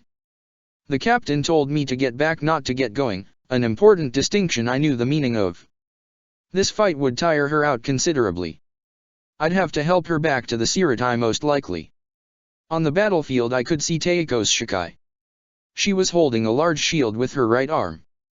It had rounded at the bottom and had straight sides and was concaved at a 45-degree angle at the top midpoint. Who are you, woman? Vanguard asked Akari Teiko. I am Akari Mari, the captain of Division 10. She answered. We don't see very many Vastolords. Who are you? I am called Vanguard, but you can also call me. He dug his feet into the ground and lunged forward, attempting to slam Teiko over the head, your executioner. Vanguard attacked Akari Teiko, but she smacked him away with her shield. Hado 33, Sakasui. She followed up her attack with a Kido blast, but Vanguard came out from her attack and she used Shunpo to escape his lunge. He fired a dark green Zero at her. Akari Teiko stood her ground. Tate Cabe. Shield wall. Akari Teiko crouched down behind her shield as it grew bigger than she was. It effectively blocked the entire Zero. Akari Teiko flung her hand out at her side as Vanguard came at her exposed flank. Bakudo 81, Danku.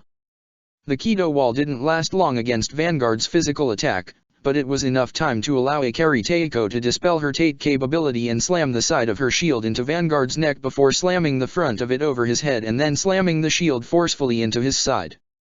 I can't believe Homura Fukutaiko is missing out on this. I chuckled to myself. Akari Teiko is really something. I was amazed at her ability. Captains were, like I thought, human-sized nightmare frames. Vanguard attacked Akari Teiko with a blast of energy. She deflected it barehanded and then rushed into attack. She rose her free hand in the air. Seishin Tsubasa. Spirit Blade, a phantasmal blade seemed to appear in Akari Teiko's left and she used it to slash Vanguard. Blood sprayed from the strike. Akari Teiko's blade dissipated after the swing. She then backed away as he prepared to counter-attack. Vanguard regenerated his wound and tensed his muscles. Soul Reaper scum. He seemed rather ticked from being overpowered by Teiko. I will show you the power of Avastolords. Dark green energy surged around him before he threw his hands upwards. Ryoryoku flared everywhere so much that I felt residual pulses from all the way back here. The hollow bone around Vanguard had burst straight off and now he was a hulking mass of hollow muscle, about twice his original size, and from the lines that the hollow bone had once run up his skin there was now pure, jade green, Reishi. I am not afraid of you, creature. Akari Teiko declared. You will be soon enough. Vanguard stated. He lunged forward and got Teiko right in the side of the head before she could even lift up her shield, sending her spiraling away. Before she could regain her footing, Vanguard was behind her and cracked her with a powerful left hook. Teiko sent her shield sailing through the air at Vanguard.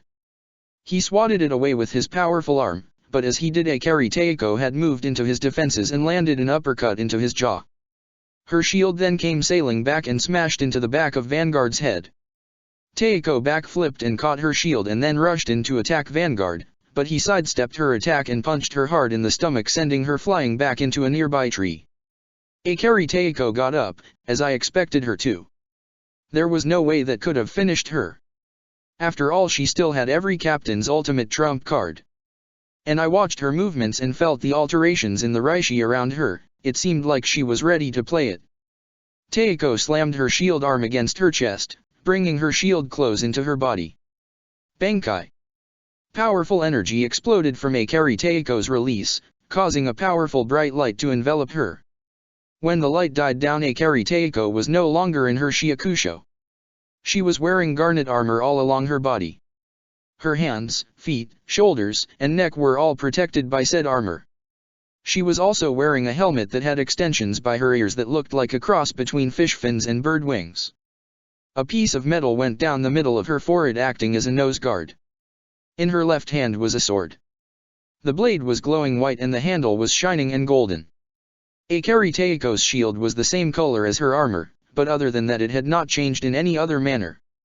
Kokukoken Shinkyu Tempura. Noble Guardian, Crimson Templar. So you reveal your true form at last. Vanguard said, seeming to be rather unimpressed. It will not save you. We shall see. Akari Teiko engaged Vanguard in battle. Her speed had increased immensely with her release, and now she and Vanguard were on equal level. With every injury one of them delivered, the other delivered one right back. For every blow Vanguard blocked of Akari Teiko's, she blocked one of his. Vanguard drew away from Akari Teiko. She swung her sword feebly, in a similar manner as to how I had seen Homura Fukutaiko do so earlier. However, instead of thrusting the sword towards the ground, she held it high above her head. Kami Raiden. Divine Thunderbolt. Akari Teiko swung her sword so that it was parallel with the ground, and from it a bright blue bolt of lightning fired forward and tore right through Vanguard. He regenerated the damage, but while he was recuperating, Akari Teiko ran forward and jumped into the air to bring her sword down on top of Vanguard. He braced for impact, only for a crater to form underneath him and Akari Teiko. Akari Teiko turned and pivoted and made to bash Vanguard with a backhanded swipe from her shield. She missed and received a punch straight into her back, sending her flying. Vanguard appeared in front of her, while she was still going in midair, and fired a zero. I sprung to my feet, now worried. Armor or no, a point-blank, powered-up zero would definitely hurt. The smoke and dust cleared. To my satisfaction, Akari Teiko was still standing. Her shield disintegrated and there were cracks in her armor, but she still stood stolidly against Vanguard. Still you persist? Vanguard asked. It seems I have no choice, but to unleash my full power and crush you under my heel. He gathered energy from within him and grew out. He was now the size of a nightmare frame, no question about it. He had glowing green eyes and his mask was a cross between an alligator, a bull, and a piranha. The bull part was largely due to the large horns on his head spread out in the shape of eyebrows. His skin was still as black as the emptiest void, but he now had sharp claws on his fingers and all four of his limbs were as thick as tree trunks. You will not defeat my true form. Vanguard shouted. He reared back his head before unleashing a powerful jade green zero from it at Akari Teiko. I stood, wondering if I'd soon be rushing to the Siratai for assistance. But from the smoke, Akari Teiko was rising into the air, not jumping, but rising. From out of her back came a pair of bright white wings. She was holding no weapon to speak of, but I surmised she had to discard it to use this ability, whatever it was. A visor dropped down in front of her face, covering her eyes, and she stared down Vanguard. Here goes nothing. I heard her say. She tilted her head up and drew back her hands, gathering energy in each one. She stood motionlessly for a few moments before unleashing a powerful blast of energy. Shiro Juryoku Teiho. White gravity cannon. Residual shockwaves from the blast reached my location. My sleeves and vest flapped in the breeze. Did that get him? I wondered.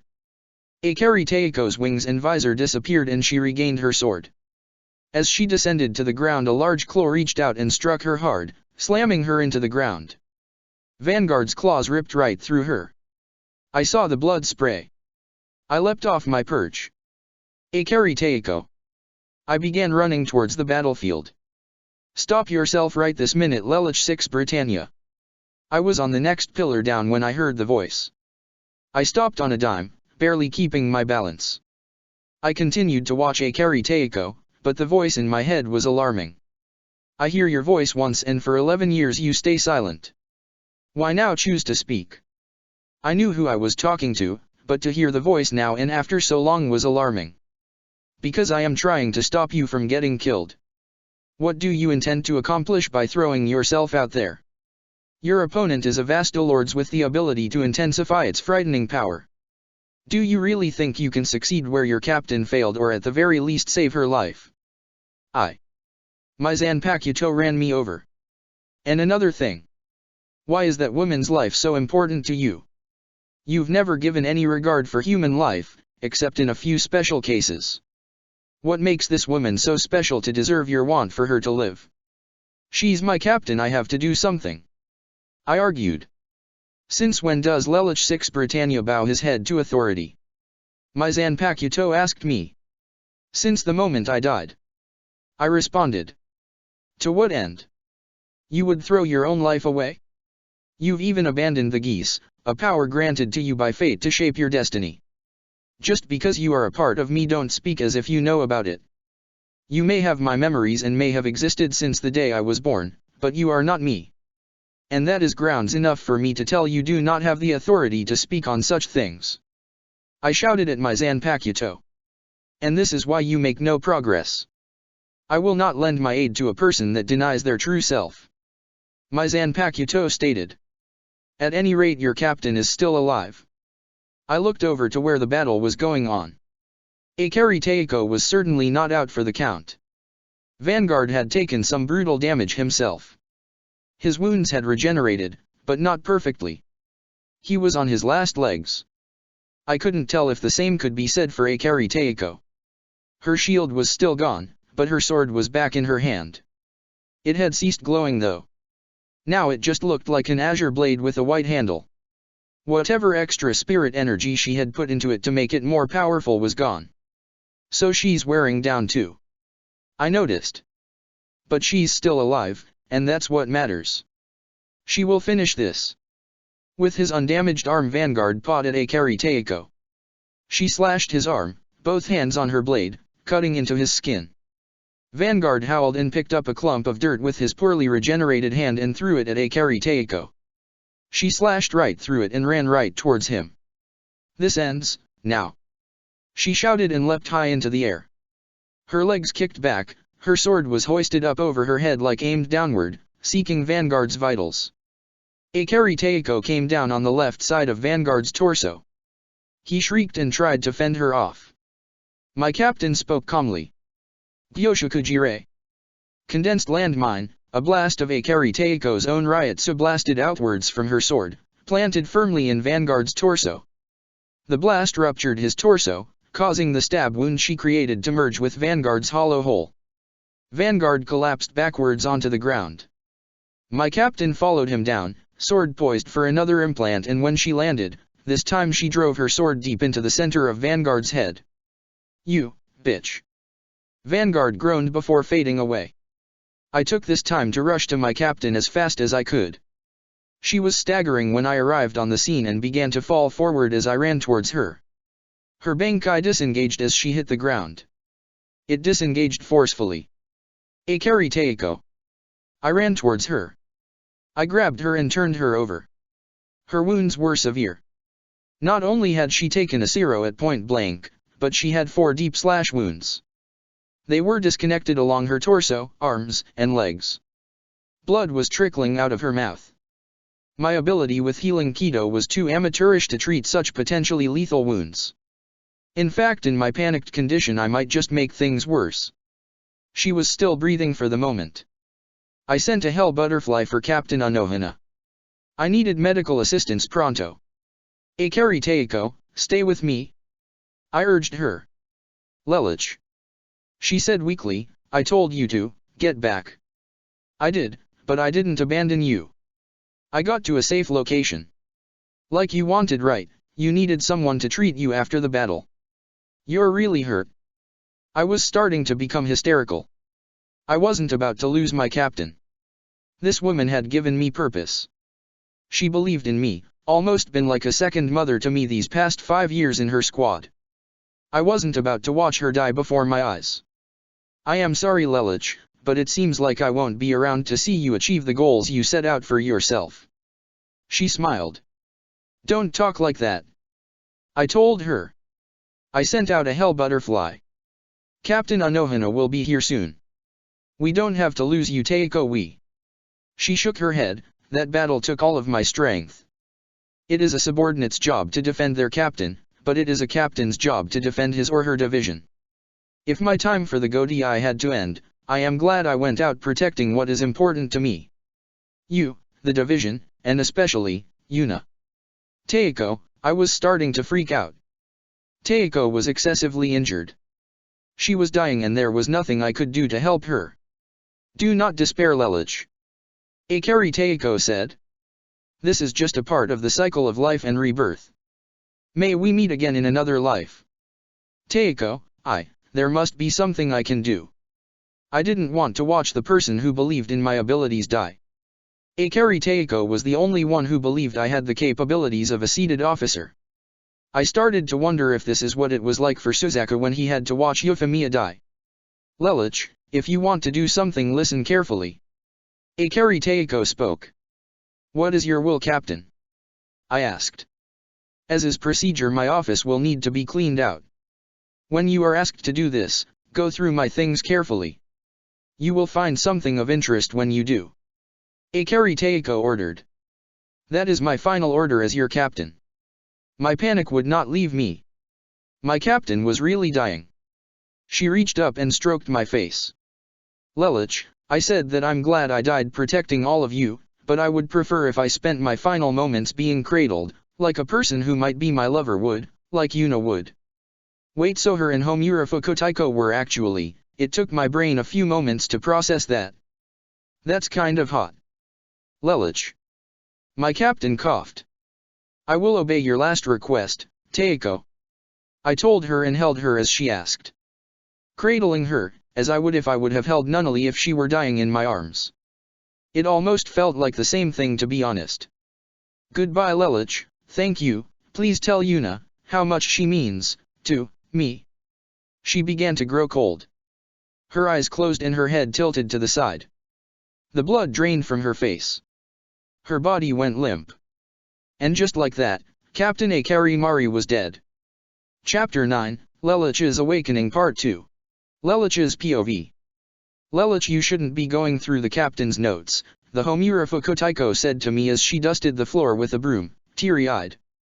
She was really broken up over the loss. She wouldn't like it. Look, Homura Fukutaiko, I told her, we all miss the captain, and we were ordered by the head captain to clear out her things. No one else seems to want to take the job with you, so I'm here out of the good of my heart. I was now overstepping my boundaries, so I decided to coerce the vice captain to see my point. You know, this is our last chance to see what Akari Taiko had. Maybe we'll turn up something interesting. Something embarrassing. I grinned. Homura Fukutaiko blushed and coughed. Her sorrow turned to curiosity on a dime. WLWH, when you put it that way. I guess it wouldn't hurt to look through the captain's notes and texts for a little bit. I continued about my business from there. When you are ordered to clean my office, go through my things carefully. There should be something of interest there. What did she mean by that? I asked myself. What am I supposed to be looking for? Lelich, over here. Quick. Homura Fukutaiko seemed to have found something of interest. I scampered over to her. She was holding a journal with a key lock on it. Akari Taiko's diary. I surmised. Most likely. She said. Open it. I don't have the key, I said, holding up my hands. Break the lock. Use Kido. That's an order. Homura Fukutaiko ordered. I sighed and put my finger up against the lock. Heido 1, show. I broke the lock and the diary flipped open. No incantation. My Fukutaiko asked me. Top of the class, remember? I smirked and then switched my expression to one of urgency. But never mind that now. Let's see what Akari Taiko's diary looks like. Lelich, you seem like you're expecting to find something incriminating, Homura Fukutaiko said to me. You could say that, but not against our own Taiko. I said. Here, give me the book. I extended my hand outward. Yeah sure, go ahead. Homura Fukutaiko said nonchalantly. I flipped through the pages of the book, scouring over Akari Taiko's diary. As I read, I found that Akari Taiko had been doing some form of behind-the-scenes investigation. I read one particularly interesting entry carefully. There is definitely one amongst us not here for the right reasons. The head captain believes I'm crazy. He doubts that any of the other captains could be so selfish or corrupt as my research would describe. I will carry out my investigation solo if I must. The dates in Akari Taiko's diary, as I continued to read, were of her own selection. The Soul Society didn't have a fixed timeline printed onto it, so she just picked a date at random for her first entry and went from there for consistency. I continued looking for interesting entries similar to this one. I found one about 50 pages later. I'm sure I know who I'm looking for now, but I have no evidence to have him evicted. If I exposed him now, I'd look the fool. I will continue to investigate. So this is what she was talking about, I realized. Akari Taiko was onto someone, and it's possible today's attack was meant to silence her, but which one of the captains is she talking about? I continued reading. I've been careless. I think he knows I'm after him. I can't write his name here. Not now. I'll be exposed and looked the traitor for sure. I have to make it seem like nothing's wrong. So he found out. That narrows down the search a little. We can eliminate Anohana, Hikaifyun, and Shihoin Taiko then. I thumbed through more of Akari Taiko's diary. One of the entries wasn't about her investigation, but it caught my eye nonetheless. More ready recruits joined my squad today from out of the academy. Out of them all, one in particular stands out. His name is Lampuj Lelich. He's the only academy graduate I gave a seated position to, although it's the lowest rank. After looking at his records, I felt he'd be best suited for the squad. He's intelligent, clever, and diligent. And to add to everything else, he graduated at the top of his class in both academics and Kido. Most academy students do not get a seated position. The seat was bait and he took it. He deserves it nonetheless. So from the very beginning she was planning to use me. I was a tool in her investigation. I felt used. Akari Taiko knew that I was eager to climb in rank and baited me with a seated position, knowing I'd take it.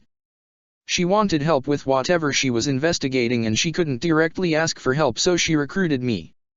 I got to her last entry. He's made his move. He's so underhanded. This quarrel is between us. My squad has nothing to do with this. I'll talk to Lelich when I go out on the field. I will let him know to seek my diary. Lelich, if you're reading this, the answer you seek lies in the assignment. I shut the book. Well? Homura Fukutaiko asked. Fukutaiko, do you have a record of the mission assignment we were given? I asked. No, but let me check Taiko's files. She ran over to the file cabinet and dug through it. Why do you need it? I'll explain when you find it. Akari Taiko's diary explains that she was interested in a particular person. She didn't write their name, but she said the answer I seek lies in the assignment. I told Homura Fukutaiko. What does that mean? She asked, but 2 seconds later shouted. Ah! Found it! She shut the cabinet door and slammed the file copy on Akari Taiko's desk. Let's have a look-see. I said and picked it up. As I scanned over the top, I found the name I was meant to look for. Our assignment that Homura Fukutaiko lead me and the other officers on the last assignment Akari Taiko was alive for was requested of us by another division, and the captain's name was printed at the top. I flipped the file copy over to see if there was anything on the back. There was. It was a message written in red ink. Ah, what's that? Homura Fukutaiko asked. A message from our Taiko. I said. Lelich, if you're the one reading this, then I apologize for making things possibly feel like I used you, but you have a clean slate. I had to do it. Show what you've learned to Yuna, she'll help you. She's been ever so loyal to me. That was all it said. I showed it to Homura Fukotaiko. Does this mean anything to you? I asked. Homura Fukotaiko read it over. Lelich, what was in that diary? Arteiko was investigating someone, most likely the captain who gave us today's assignment. She left us this mission to carry out. She has faith in us, Homura Fukotaiko. And so I ask you, is there anything Arteiko ever gave you? A memento of some kind that could point us in the right direction, I asked. Homura Fukotaiko teared up slightly, wiped her eye and shook her head. Then all of the answers must be in this room, I deducted. Teiko must have set up a little scavenger hunt for us. She knew that the moment she walked out that door on that day 7 weeks ago, that it would be her last stand. We need to keep looking. I scanned my eyes around the room and finally my eyes touched upon a picture sitting behind Akari Teiko's desk. It was of her and Homura Fukotaiko. It was a hand-painted portrait of them together. Their position was rather suggestive. Aya. Why is this out in the open? Homura Fukotaiko picked it up and attempted to inflict damage to it. Wait, Fukotaiko, can I look at that? I asked. What? Homura Fukotaiko clutched the portrait tight to her chest. You can't. Homura Fukotaiko. My tone inferred that my intentions were noble. Sure, I guess. Just be careful with it. She handed it to me and I carefully slid the picture out of the frame and turned it over. Red ink. Ah. Homura Fukotaiko cried out. You are cunning, Lelich. I knew you were the right person to pick to help Yuna for this. Now that I am writing on something only you two would look at like this, I can tell you a much greater secret. Open my safe. The combination opens when faith is reflected both ways. Why does Teiko have to be so cryptic? Homura Fukotaiko complained. There's always a chance someone else besides us could have ransacked her office. Like a certain other Teiko out to ruin her career. I answered. But what's this supposed to mean, when faith is reflected both ways? Why can't she just come out and say her combination? Homura Fukotaiko asked. It's a game, Fukotaiko. I smirked. And I say let's play it to the end. Fine then, Mr. Smartypants, what's the combination to Teiko's safe? That's simple. I walked over to Teiko's lockbox and saw the 6 rotatable digits on the front. I began sliding them from left to right. 1, 0, 2, 2, 0, 1. There was a click as the box unlocked and I opened it. Ah, how did you know? Homura Fukotaiko was amazed. Elementary, my dear Fukotaiko. I said. Arteiko said that faith reflected both ways would open the box. She put her faith in us, herself, and the division. Our seat numbers are 20, 2, 1, and then there's the division itself. 10, 2, 20, 1.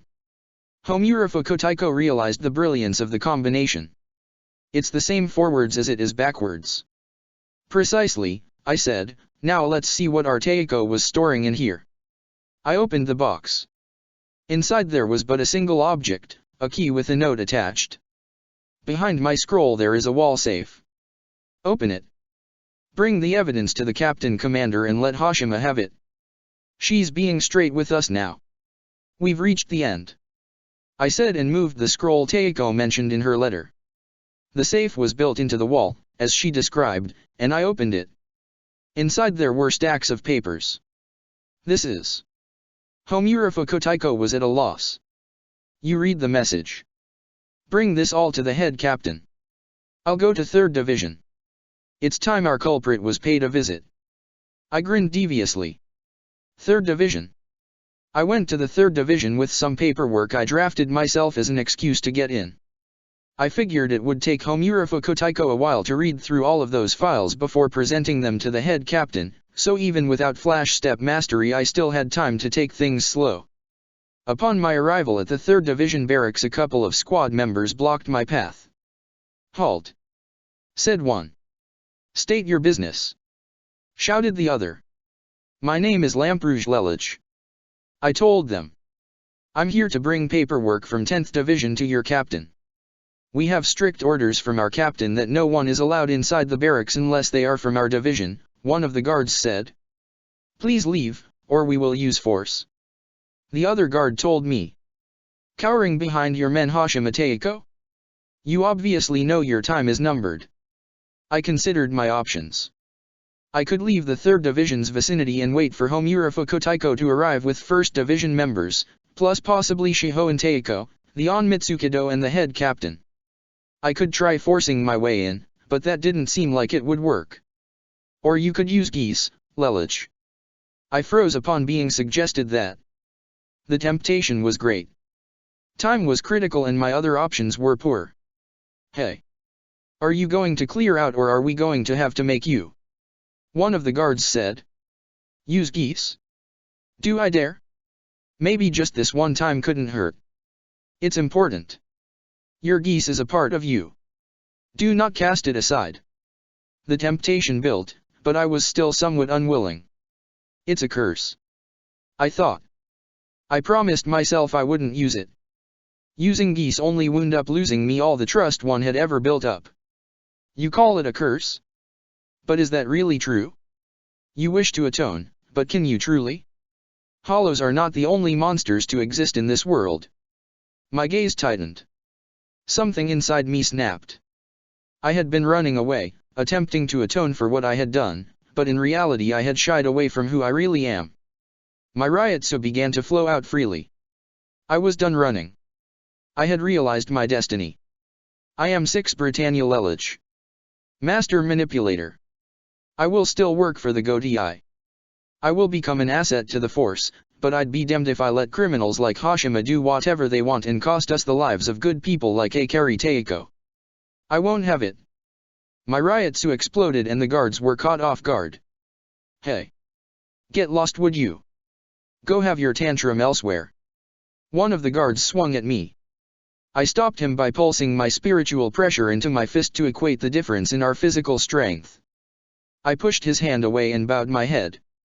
Let me make something perfectly clear. I said bitterly. I'm here to see your captain. I raised my head up and removed my contacts.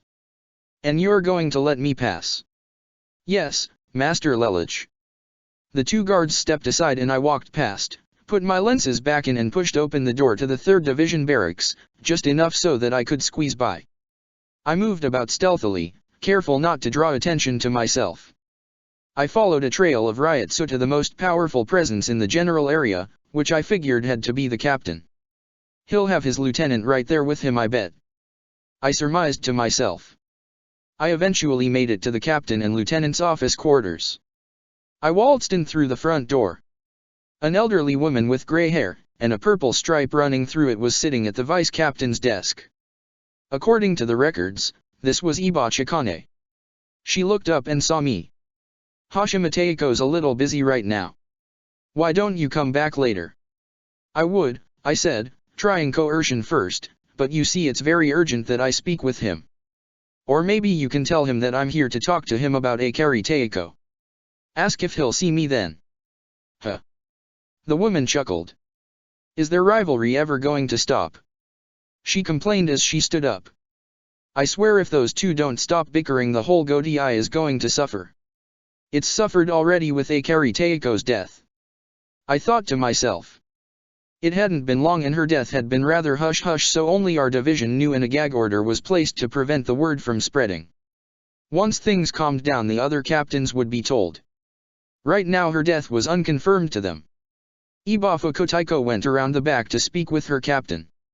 I stood and waited for a short period of time before she came back. Well, put some feathers on me and call me a chicken. She scoffed and jabbed her thumb over her shoulder. The captain says he'll see you. Thank you Fukutaiko.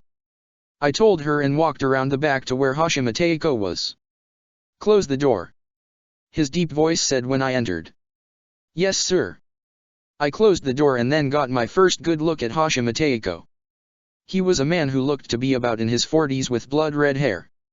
It stuck out in so many directions, like the guy had just rolled out of bed. He was leaning forward on his desk with his elbows propped up on it. One of his hands was curled up into a fist and the other hand was cupped over that fist. His chin was leaning on his hands. Judging by your Ryotsu I'd say you're a pretty low rank. What's your name and seat? Hashima Taiko asked me. Lampuj Lelich, 20th seat of Division 10 / I answered. My lieutenant informs me you want to talk about your captain. Hashima Taiko said to me. I do. I answered. Your topic intrigues me. And that is why I let you in. Tell me Lelich, are you here on her behalf? Hashima Taiko asked me. Should I be? I asked, playing dumb. Don't play games with me. I don't know how you got past the front gate without any trouble, but rest assured I don't plan to let you stand here and act like you know nothing about what's going on between us. You wouldn't be here otherwise. So spill it, what do you know? Hashima Taiko asked me. I know that Akari Taiko was tailing you. I said. I watched as Hashima Taiko got to his feet as I spoke. She said something about how you weren't here for the right reasons. She also said that you brought us into your squabble with the hollow attack on that day 7 weeks ago. I don't know what went on between you, but apparently she believed that you caused those hollows to appear. She is dead because of you. That is what you believe, is it?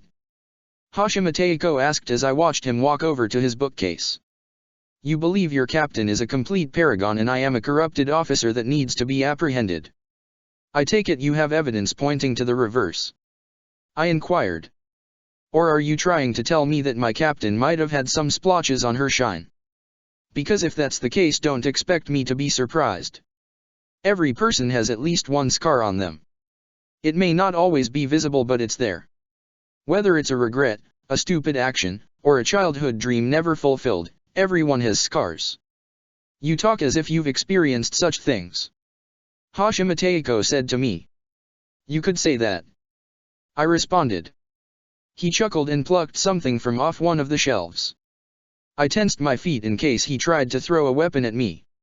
I may not be able to defeat a captain in battle.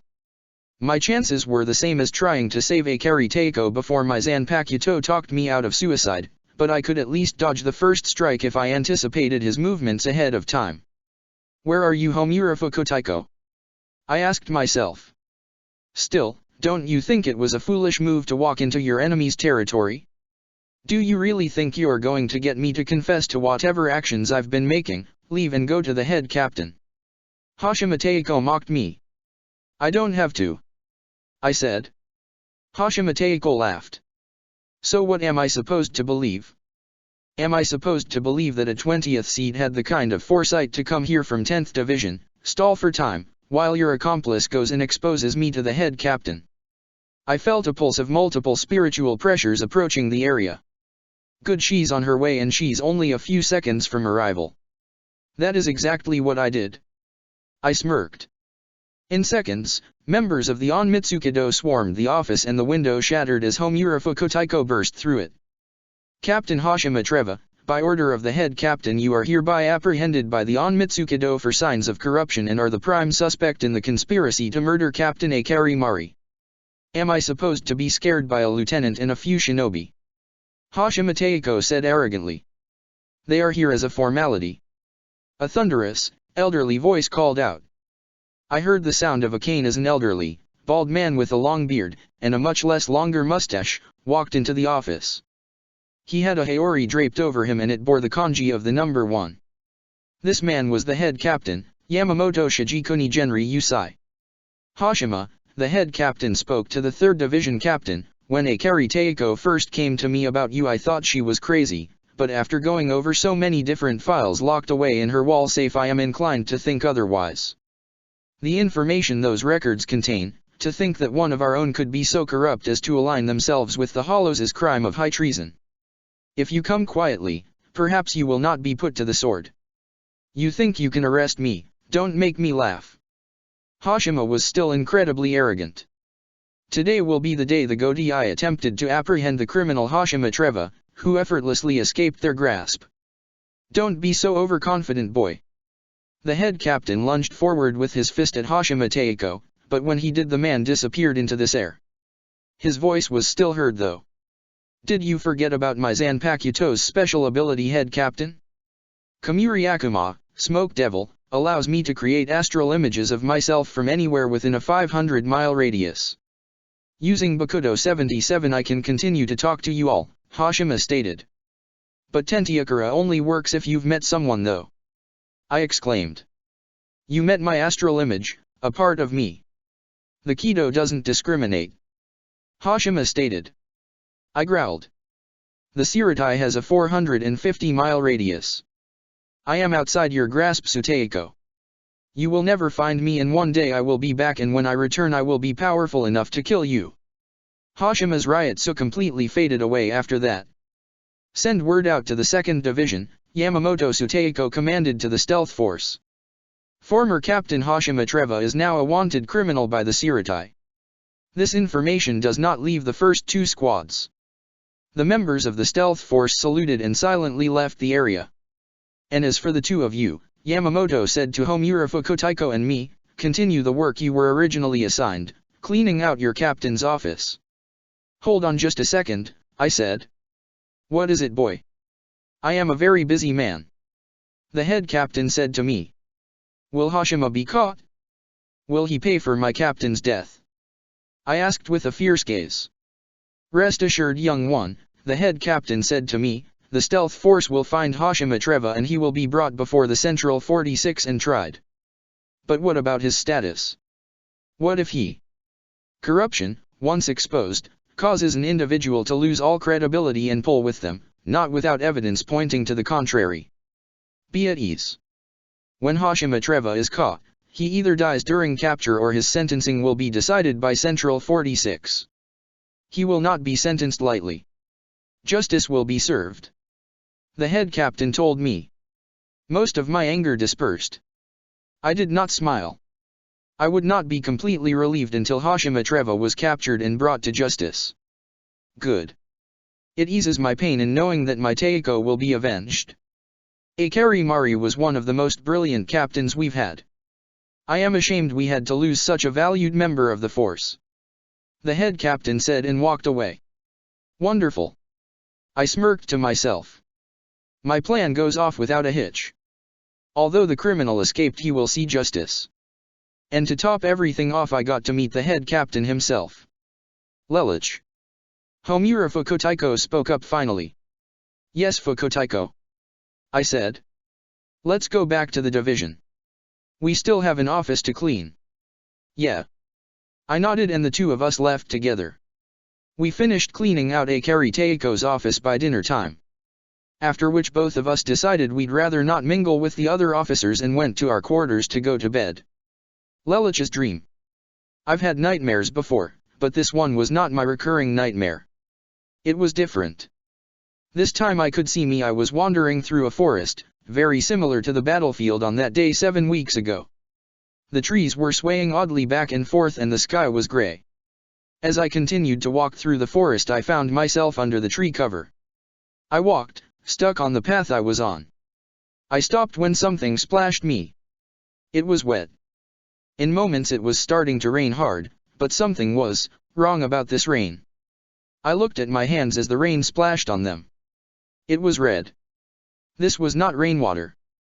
This was blood. I looked up. Mangled in the trees above my head was Akari Teiko's body, pierced by branches of a leafless tree, surrounded by other leafless trees. My eyes grew wide with panic. Akari Teiko. I bolted awake, panting. That better not have been your doing. I said in my head. Your nightmares are beyond my control, Lelich. It responded. It had been around a year since Hashima Treva was declared a wanted criminal and search parties were sent out. Akari Teiko's death was finally confirmed to the other captains. There was a lot of grieving to be had. Homura Fukutaiko never really seemed to recover from the incident. Whenever I would see her, she always seemed distracted. She was doing her best to keep the squad together, but she kept passing a lot of responsibility onto the lower seats like Oloman Senpai. Why do I keep having them? I asked my Zanpakuto. I thought I awakened when I came to accept my true nature. Have you truly accepted it, Lelich? My sword asked me. One instance of using your geese, to honor your captain and catch a criminal, have you truly awoken? You still have yet to come visit me. It's bad enough you sound like CC. I told my Zanpakuto. Do you have to act like her too? My Zanpakuto laughed. I was given personality and form by your memories, thoughts, and actions. It is this woman you call C.C. who gave you the first step to shape your destiny. To help you along that path, I decided to become more like the one who started you on it. Do you look like her too? I asked, slightly annoyed with the spirit now. Why don't you come visit me and find out? She asked. If my Zanpakuto sounded female, I might as well refer to it as such. Perhaps I will, in time. I cut off communication with my Zanpakuto and headed for Homura Fukutaiko's office. I had some paperwork for her that I finished the night before that I didn't have the energy to bring to her when I finished it. When I arrived in her office though, she wasn't there. I decided to go to her bedroom. The door was open so I walked straight in. Homura Fukutaiko was packing a suitcase. She stopped and looked straight at me. Oh, Lelich, She attempted to hide the suitcase by shutting it and sitting on it. What are you doing here? Paperwork, but, what are you doing with that suitcase? I'm going on a trip. She covered her mouth with her sleeve again. Homura Fukutaiko, after everything we've been through I don't think I deserve to be lied to. I said to her. Damn it, why do you have to be so silver-tongued? She exasperated. She leapt to her feet and approached me. Lelich, I don't know how to tell you this, but, I suppose I'll just give it to you straight. I'm leaving the Godai to pursue Hashima, and I'm not coming back. So you're running away? I asked, displeased. I won't leave the hunt to the Onmitsukido. When Hashima is found I want to be there. I owe Mari-sama that much. She said with a fierce gaze. I know about you and her by the way. I told Homura Fukutaiko. You know about us. Homura Fukutaiko blushed. I'm not going to tell anyone, that's between you and her. However, if you and Akari Teiko were really that close, what would she think if she saw you running away? I asked Homura Fukutaiko. But I would never be allowed to. I can put a good word in for you with Yuriyuki. I told Homura Fukutaiko. Do you really think she'll listen? You're a 20th seat. Acquaintances or not. I'm a 20th seat that graduated from the top of his class in Kido and academics, drafted a plan to eliminate 7 Jillians, survived an encounter with a Vastalords long enough so that the captain could show up and take command of the battle, and managed to get into a division that was supposed to be closed off without violence and managed to hold down the fort long enough for my vice captain and the head captain to arrive. I reminded Homura Fukutaiko. If it really comes down to it I'll use my geese. Homura Fukutaiko deserves to fight for Akari Teiko's honor without having to resort to abandoning the Godai.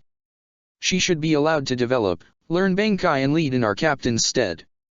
From what I know about Akari Teiko that is what she would want. If you're going to put in a good word for me with Yuriyuki tell her to find me at her house's manor grounds. If I don't hear from her by the end of the day I am leaving on my own. Whether that happens or not, she handed me a stapled sheet of paperwork. This is yours. I looked at the sheets. They formed a promotion certificate. I was being promoted and moved to the 2nd division as the 18th seat. I'm being sent to another division. I asked. I was prepared to leave without a trace. The head captain would surely know why I left. You would be considered involved in helping me desert and incarcerated. To prevent that, I wanted to put you in another division. Given your tactical mind and information gathering prowess I thought to give you to Yuriyuki. Homura Fukutaiko told me. With your plan though, Yuriyuki may be more inclined to listen to one of her own squad members. I'll be sure to speak with Yuriyuki. I promised Homura Fukutaiko. I won't let you down. I owe you and Akari Teiko that much. I looked slightly sorrowful. You two were good to me. You gave me the foothold I needed to fulfill the goals I set out for myself. I am grateful. I grabbed my upper right arm with my left hand and massaged it. I looked down and away from Homura Fukutaiko. I just wish there was more I could do for the both of you. Homura Fukutaiko grabbed the sides of my face and made me look at her. It's okay, Lelich. You've done enough for now. I've really enjoyed having you in the division, but it's time for both of us to move on. She let go of my face and looked directly at me. This will probably be the last time we will ever see each other, so I want you to listen to the last words I have to give you. Thank you. What you have offered to do for me, even though I did not ask nor care to ask for it, means a lot to me. I think I now see what Mari-sama saw in you. She reached her hand behind my head and brought my lips to hers. I was surprised, but the surprise was that she went both ways given her relationship with Akari Taiko. When she broke away, I was unsure what to do. I had no idea Homura Taiko felt this way about me. I contemplated saying something, but I decided that if I admitted to feeling anything for her, it would only make it harder for her to leave. This was the last time she would see me, so she obviously wanted to take what she could and go. That was something I could understand. My vice captain walked past me and headed for the door. She stopped at the doorway and turned to look at me. Goodbye, Lelich. I hope fate is kinder to you than it has been to me. She then looked forward and walked out of her room, belongings in hand. I stood there for a few moments before touching 2 fingers to my lips. I let my arms hang out at my sides and looked at the open doorway. I spoke 2 words. 2 words I should have said before my vice captain left my sight. Farewell, Yuna. Chapter 10, Lelich's New Beginnings. Lelich's POV. I went back to my room and packed up my things and made my way to the 2nd Division. I was rather thankful for the Soul Society's circular build for the division territories. I would have rather been at Anohana's mercy than drag my trunk through 8 division territories as opposed to 5, okay, maybe I wouldn't rather have that, but I'm still grateful for the circular build nonetheless. When I arrived at the 2nd Division that afternoon, I handed my promotion papers to the division watch, who brought me to a low-rising, traditional Japanese-style looking hovel that would serve as my new living quarters. I didn't spend time settling in. I'd do that later. I didn't want to keep Yoriyuki waiting. I simply parked my trunk in my room, searched my desk for a division map and headed for the division meeting room. Upon arrival, I presented my promotion papers to the guard standing in front of the meeting room. He opened the door and allowed me to step inside. Upon doing so, some of the members, most likely those who were below my rank, rose to their feet, and bowed low. I sat down on an empty cushion in the middle of the meeting room on my knees, facing Yoriyuki. She was leaning on one of her hands in a very low-rising recliner when I walked in, but sat up and folded her arms when I sat down. You all can sit now, she told the standing members. Once they were seated, she addressed me. Good to see you, Lelich. You're early. I didn't think you'd be here for another 20 minutes. I did not want to keep you waiting. I bowed my head. However, if I am early, why is everyone assembled? Oh, most of them only arrived 5 minutes ago. I told everyone to be here early just in case of this kind of development. She responded. But since you're here, we can start the induction ceremony now. Yoriyuki sat up straight and put her arms on the armrests. She looked directly at me. Lampuj Lelich, as a seated officer in the 2nd Division, you will be required to uphold 2nd Division protocol and procedure. Your former division matters not in the eyes of our rules and regulations. Do you understand this? I do. I answered. You are the responsibility and representative of the 2nd Division. Your actions reflect upon the squad as a whole. Will you always act upon the interests of the squad as a whole and cast aside selfish desires? Yoriyuki asked me. I will. I responded. I can promise such things now, but if I have to make decisions based upon my own wants and needs, there's always manipulation, coercion, and of course, peace. Well, all right then. Welcome to the squad. Yoriyuki said casually. I picked up my head. Wait, that's it? I asked. Akari Taiko gave a whole speech when I was a newcomer. Yoriyuki scratched her head. I think there's a whole bunch of other wordy speeches and stuff I'm supposed to say. She folded her arms and smiled. But it's not that important. Let me introduce you to the members of the division you'll need to know. There's me, of course, as I'm the captain, but there's also, she gestured to a large man with a coif hairstyle off to my right. His hair color was a light brown. Omada Marinoshin, my vice captain. Humph. He snorted. Yoriyuki gestured to blonde guy with bed hair on my left, right next to her. This is Urahara Kisuk, my 3rd seat. I don't know if you remember when we mentioned him at that chance meeting you had with me and the other captains. I see, so that's Urahara Senpai, is it? I examined him. Nice to meet you, Lelouch. He smiled kindly at me. I've heard a lot about you from Yuriuki. I look forward to working with you. Likewise. I grinned. Yuriuki gestured to the man closest to the low-rising steps that led up to her chair on my left. He had thick, lime green hair that was similar in style to Hashima Treva's hairstyle, only that it more controlled, a lot thicker, and covered his other left eye, whereas Hashima's hair covered his right. This is Luska Stefan, my fourth seat. A pleasure. He greeted pleasantly. Same. I nodded. Yuriuki gestured to a woman across from Luska Senpai. She had chestnut brown hair, tied up into a bun, and bright green eyes. She was wearing a face mask.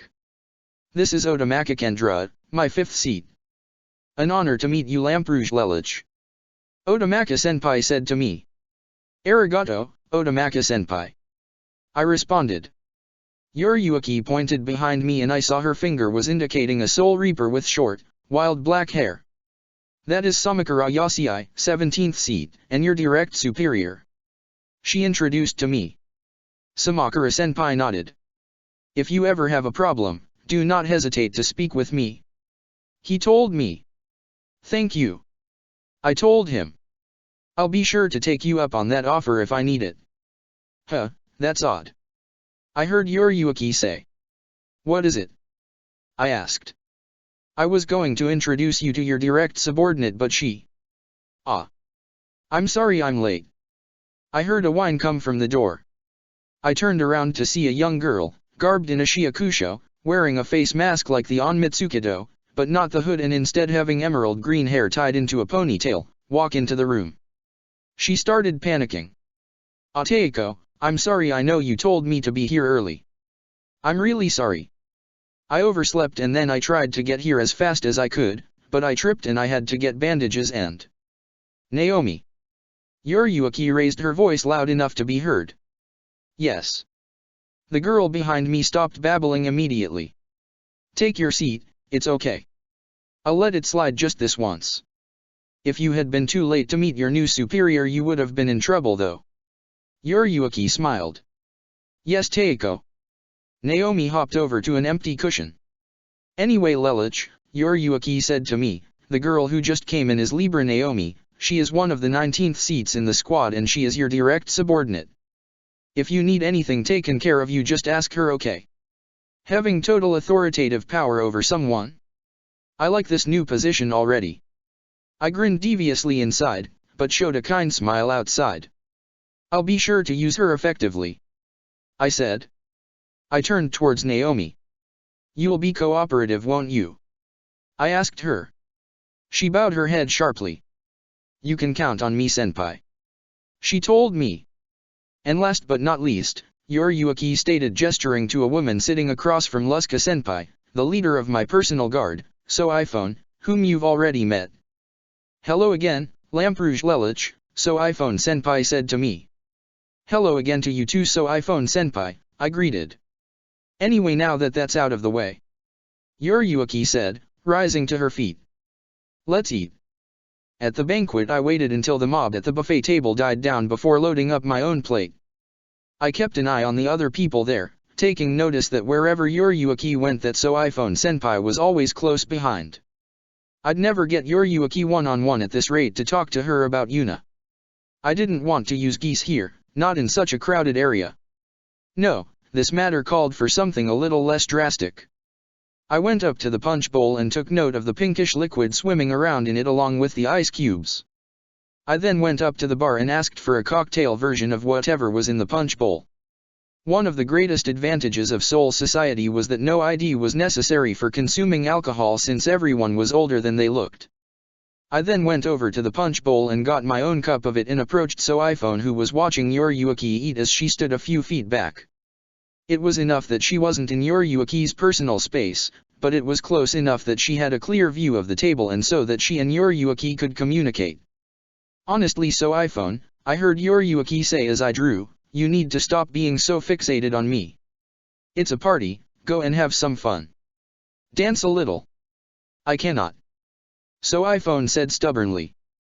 I must make sure you are not harmed or endangered in any way, Yuriuki-sama. Yuriuki sighed frustratingly. Well, I guess it's like I said, I didn't put you in charge because of your mannerisms. If you want to waste your time watching me, that's your business, but at least have something to eat. I heard So iPhone senpai's stomach growl on cue. I could get something for her, I said. That's very kind of you, Lelich. Yuriuki laughed. Speaking of which, So iPhone, you look thirsty, I said and handed off to her the spiked cocktail. Here. Thank you. She accepted it gracefully. I knew it. I grinned. She's too focused on Yuriuki to think that anyone would ever target her. But to go for the throat, you need to remove the neck guard first. So iPhone took a sip, only to gulp down the rest of the cocktail. From the way she began swaying, it was obvious that she did not handle alcohol well. Yuriuki-sama, she said. Yes, So iPhone. Yuriuki asked. So iPhone senpai hiccuped, switching out. She haphazardly pointed to me. My replacement is here. Okay. Yuriuki was trying not to laugh. Go have fun. So iPhone senpai headed for the dance floor almost immediately. I sat down at the table. Remind me to try that next time So iPhone wants to be too stubborn to enjoy herself. Yuriuki said to me. I take it you don't object, I said. Nah, Yuriuki waved her hand, it's a party, So iPhone needs to enjoy herself for once. Normally I'm the one who gets massively drunk and she's the one treating my hangover. It'll be an interesting change for things to be the other way around for once. Of course I doubt you gave her that cocktail out of the good of your heart though. You wanted to talk to me about something obviously. Something you didn't want So iPhone overhearing. I nodded and leaned forward, it's about Homura Fukutaiko. I could call her Yuna in my head or in a familiar environment, but I knew it would look weird if all of a sudden I started calling my former vice captain by her given name, to another captain. This is about the search for Hashima, isn't it? Yuriuki asked. Homura Fukutaiho plans to desert the Godai and look for him, I said to her. I was hoping you could authorize allowing her to go with the On Mitsukido. That way she can legally go after the man who indirectly caused our captain's death. Doing that would cause the 10th Division to be without a captain or a vice captain though. Yuriuki folded her arms and looked down. It doesn't matter what you do, Homura Fukutaiko left with a suitcase this morning, but I am here so I am no longer responsible for not reporting her actions. I told Yuriuki. I see someone's done their research. No matter what you tell me, it's impermissible as testimony if I were to drag you to Central 46 unless you gave it to me in writing. So even though you know about Yuna's desertion, I can't reprimand you or turn you in. Yuriuki smirked. I like a subordinate who's clever. You're too kind. I smiled. I went back to showing a sense of urgency. But back to the matter at hand.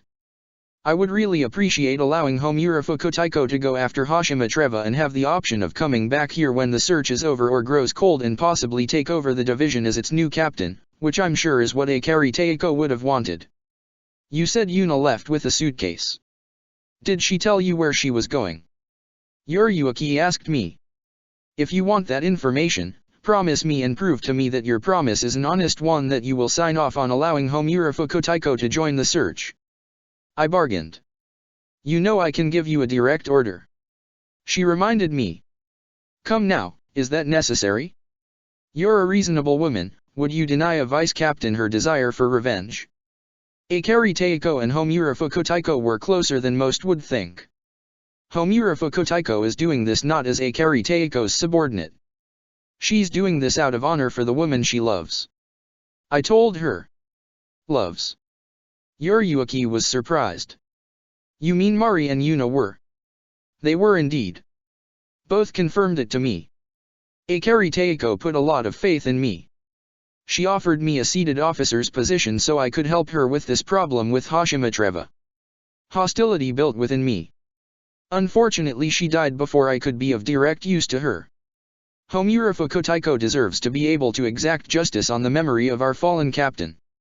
Yuriyuki and I locked mental horns momentarily. She stared at me as if examining my willpower and determination. I stared at her fiercely, trying to intimidate her into seeing my side of things. Okay, I can see you're really fired up over this. I'll let Yuna go after Hashima. Mari was a good friend of mine. The least I can do is see to it that her partner is allowed to seek the closure she desires. Yuriyuki said after a period of silence between us. I bowed my head as close to the table as I could. Thank you, Yuriyuki. Thank you. Like I said, it's no problem. However, don't think I'm going to let you get away with talking to me like you were. She smirked. I will accept whatever punishment you wish to give me. I submitted. Who said I was going to punish you? Yuriyuki asked. I raised my head up. Huh. I said don't think I was going to let you off the hook. I never said I wasn't actually going to do that. I'll let it slide considering it was for good reason. I'm reasonable enough that I can see past violation of protocol for a good cause. She wagged her finger. I was confused. But what about all that stuff you said earlier about looking out for the good of the squad as a whole? Oh that. She looked to the side. That's just some mumbo-jumbo I have to say every time there's an induction ceremony. It's just words. What? Now I was bothered. Oh calm down Lelouch. What kind of captain is so rule-driven that they have to be so black and white with how things are run around here? Well, maybe Jinrei and Kensei are like that, but I'm not going to be grilling my subordinates over little misdemeanors like respect. Aren't you a noble though? I asked. So? She shrugged. I smiled. It wasn't a grin or a smirk, but a genuine smile. I liked Yuriyuki, well her attitude anyway. Hirako Teiko called her crazy and I could certainly see where he was getting the notion of that from, but Yuriyuki seemed like she was just trying to have fun with her job. I kind of admired that. When I was 0 I treated everything like it was a game despite all the death and destruction going on around me. Yuriyuki was like that except she wasn't as internally corrupted as I was. Still, all of us have scars, she can't be perfect. I wonder what she might have in her past she doesn't look back on fondly. Or perhaps there are no wounds for scars to form over yet. So now that I've agreed. Where is she? Yuriyuki asked. She said she'll be waiting for you on your house's grounds. I told her. All right then. I'll go get her after the party to let her know she's authorized. In the meantime, Yuriyuki got behind me and grabbed my shoulder. Let's hit the dance floor. Dance? No, that's okay. I tried to excuse myself. I'm not much of a dancer. Aw come on, it'll be fun. Dance with me. She began yanking me to the dance floor. But I don't know how to dance. I complained as she dragged me to the dance floor. Thankfully I didn't wind embarrassing myself. Before Yuriyuki and I took one step out into the open, it turned out So iPhone was worse at handling her alcohol than anyone could have thought. In other words, she was kind of making a scene. She was in the center of the dance floor, in a fetal position, sobbing so loudly you would have thought she was in severe pain. Yuriyuki suddenly took on a serious attitude the likes of which I'd never seen her be in before. What happened here? She asked. No one knows. 1 minute So iPhone was out here shouting orders for punch cocktails and the next minute she was on the ground sobbing uncontrollably and muttering to herself. Omadafo Kotaiko told Yuriyuki.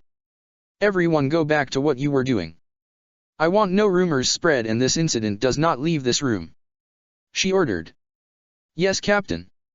All of the division members, including myself, responded. Everyone went about their business as if nothing was wrong. Most everyone assumed that Yuriyuki had the situation under control. I still watched. I had never seen Yuriyuki been so serious before and I was curious to see this incident finished through to the end. Not to mention it was my fault So iPhone was drunk in the first place. The only other person watching the situation resolve itself was Urahara-senpai. Yuriyuki knelt down beside So iPhone. Hey, little B, don't cry. She told So iPhone.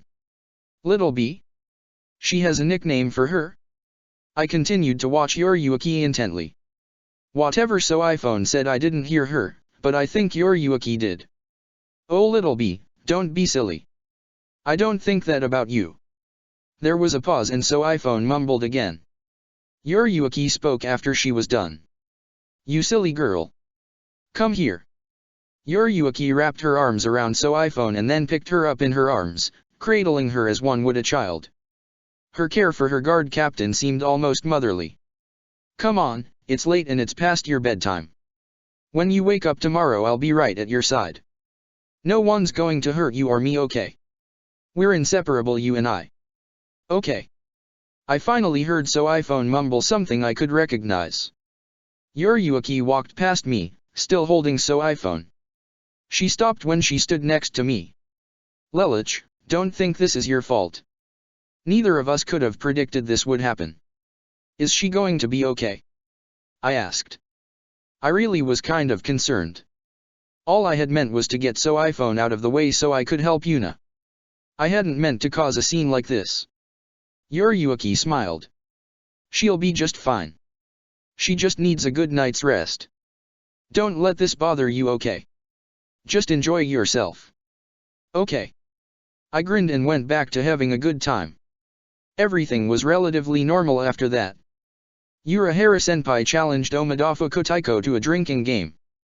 They'd name a Rokanga district or noble house, and if they had never been to said house or district they had to take a drink. Urahara-senpai won after Omidafu Kotaiko took his 46th drink to Urahara-senpai's 76 shots. How a man handles so many drinks and doesn't get nearly half as drunk as So iPhone had been was beyond me. I had to politely turn down Naomi's request for me to dance with her. I made the excuse that after the incident earlier I wasn't in a dancing mood. She was understandably disappointed, but she didn't push the issue. I managed to get a chance to talk with Samakura-senpai. He was easier to get to know than Vera-senpai was. This was mostly due to the reason that the guy actually talked. As we chatted I grew to understand what drove him. He was very honor-driven and honor-bound. He reminded me of a samurai from old Japanese folklore. I was able to deduce that due to his attachment to his honor code that he would be easy to manipulate to my advantage. If a situation arose where disobeying orders from higher up would be more honorable than following them, he'd disobey orders without any question. I also had a chance to talk to Lucas-senpai. I learned from him that the top 5 seats of the division each had special jobs with connection to the Onmitsukido. Yoriyuki, the captain, was in charge of the executive militia, of which So iPhone was currently the head of the militia itself. According to Luska-senpai, that ever since the Onmitsukido gained closeness with the 2nd Division, that it was the head of the executive militia and not the squad's vice captain that assumed command of the division in the captain's absence. That explains why So iPhone is always on Yoriyuki's tail. She has more responsibility for the squad than Omiyafu Kotaiko does. I thought to myself. That also explains a great deal as to why Yoriyuki cares so much about her. Luska-senpai explained to me the other 4 branches of the Onmitsukido and who ran them. Omidafu Kotaiko was in charge of the patrol unit. This was the unit that went out on reconnaissance to find and locate persons and places of interest. Currently both the patrol unit and the executive militia were out to find Hashimatreva. Urahara-senpai, as the squad's 3rd seat, was the head of the detention unit. The detention unit had the responsibility for watching over all of the captured criminals of the Soul Society. They also investigate persons of interest, and if they believe the person to be a danger they arrest and incarcerate them in the maggot's nest. According to Luska-senpai, Akari Teiko had approached Urahara-senpai a few times about Hashimatreva, but the detention unit was unable to turn up anything that was incriminating enough to warrant locking a captain in the maggot's nest. However, most of Akari Teiko's evidence was partly in thanks to Urahara-senpai. I decided to thank him later in helping Akari Teiko. Otomaka-senpai, and any 5th seat after or before her, had the job of commanding the reversal counterforce. They were in charge of spreading information across the Siratai between divisions and squad members, especially during times of war. I asked Luska-senpai what he meant by times of war. He explained that sometimes there were uprisings when members of the Rokanga civilians became an endangerment to others, taking prisoners, and sometimes launching attacks on the Siratai. He also said sometimes noble houses decided they were above the authority of the Godiai and sometimes tried to supersede it. How he described it reminded me of the philosophy of how sometimes you have to cut out a part to prevent it from infecting the whole. However, it also made the Godiai seem ruthless and ruling with an iron grip. It sounded like being a traitor to the Godiai 13 made you an enemy and your right to live was practically rescinded. Yet another policy I'll have to change, I decided. I noticed that Luska-senpai had failed to mention what his duty in the Onmitsukido was. Luska-senpai explained that his duty was the most secretive and special of the entire Onmitsukido. He said that Otomaka-senpai often envied his job. His unit was called the Special Tactics and Reconnaissance Unit. They were very few in number and they were considered the shadow unit of the Onmitsukido. The Central 46 limited the unit size to prevent issues within the unit from rising. The STRU, as Luska-senpai called it, was allowed to go anywhere or do anything so long as they reported to him, Yoriyuki, the captain commander or Central 46 first. They were never saddled by red tape and could act without delay. To dispatch them required a commander who didn't abuse having authority over troops with such low accountability. Luska-senpai said that his unit could be ordered to kill someone on grounds not much larger than the fact that Luska-senpai didn't like them and the only one held accountable would be him and he could get off the hook by filling out a report contradictory to whatever verbal orders he gave. He could forge evidence even and Central 46 wouldn't even bat an eyelash. He said he was more honored to have his position than he would if he were vice captain. Being in charge of the STRU is more vital to the squad than being the vice captain. Without having a fourth seat with a good head on his or her shoulders, the squad could fall apart. I can reprimand my men for acting without orders against something I didn't ask be done, but if I give an order no one is held accountable. Luska-senpai, after talking with him really seemed like he meant what he said, but after the incident with Hashima Treva I decided that I'd take anything anyone said with a grain of salt without seeing their words put into action. After talking with Luska-senpai I was interested in seeing what Otomaka-senpai might be up to. I found her sitting at the bar drinking punch. I knew it was her. Even though she was letting her hair hang out long and she wasn't wearing her face mask, her green eyes were unmistakable. Is that the cocktail or the drink? I asked as I sat down in the chair next to her. Care to find out? She joked. I'll pass. I answered. So what can I do for you, Lamperouge? She asked. The fact that she was calling me by my surname meant she either respected me or was unfamiliar with me. Considering her seat number I figured it was most likely the latter. Just trying to get to know key personnel. I answered honestly. I decided to open the conversation with something Luska-senpai had mentioned. I hear you're envious of Luska-senpai's position. I am. She answered. Care to share your reasons? I asked. Sure, it's not like it's a big secret. She answered. It's not like I don't enjoy being in charge of communications, it's just that I've always wanted to be able to have the kind of authority to act without going through procedure first. I'm extremely proficient in Shunpo. I'm second to only the captain in our division, so I guess that's why she put me in charge of the communications division when my skill increased. Why does having the ability to act without delay appeal to you? I asked. Her face hardened.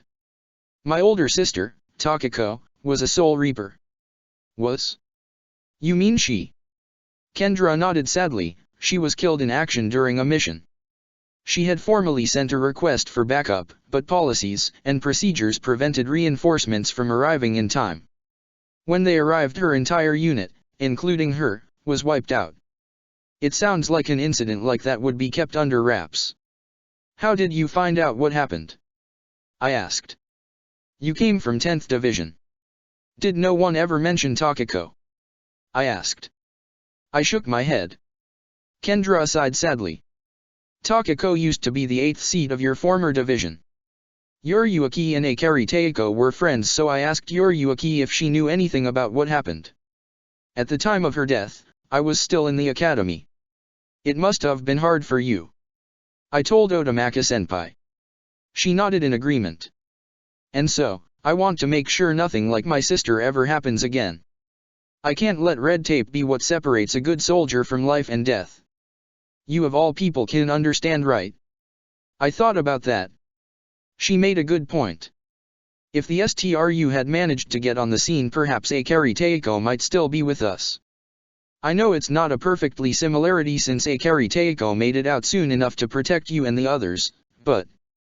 Hey, it's okay, I said, you don't have to explain yourself to me. I'm the newcomer, it should be the other way around. Otomaka-senpai smiled at me. Thank you, Lamperouge-kun. You know, you don't have to be so formal. I'm under you, so I know about your accomplishments. My calling of you in such a formal way is a sign of respect. Do you know any other 20th seats with your track record? She asked. I smirked and chuckled. Otomaka-senpai looked around. Looks like the party's dying down. She got off the barstool. We should probably turn ourselves in for the night. I nodded in agreement. Yeah, and I still haven't unpacked my things. I remembered. Well, you better get right on that. Otomaka-senpai laughed. Yeah. I nodded. I returned to my room and set up my living quarters to how I wanted them. I also noticed there was a note on my desk. It was bound together with a red ribbon. I unraveled it and read it. Dear Lelich. Thank you for speaking with Yoriyuki. By the time you read this, I will be out in Rukonga with the Onmitsukido tracking down Hashima. He won't escape justice. I'll make sure of it. Mari-sama will be avenged. I want to thank you again for everything you've done for me in the 10th Division. I hope someday to come back and perhaps take command in Mari-sama's place. I know she would want that. About what I did to you before I left, please do not harp on it. I've grown fond of you these last 5 years. I will tell you here, I like you, and if I return, and you haven't found someone you like in my absence, I would want to know how you feel about me. It's a selfish request, please do not keep yourself single on my account, I don't want that for you. I want you to be happy. Farewell and good luck. Yours truly. Yuna. She drew a little heart next to her name. I was glad to know that she was doing well. I didn't have to question how the letter got to me so fast. The Onmitsukido or Yoriyuki probably hand-delivered it at Yuna's request. I put the letter in my lockbox as a keepsake, yawned and stretched, and then settled down in my bed. I closed my eyes and went to sleep. Check the description for the links to the author.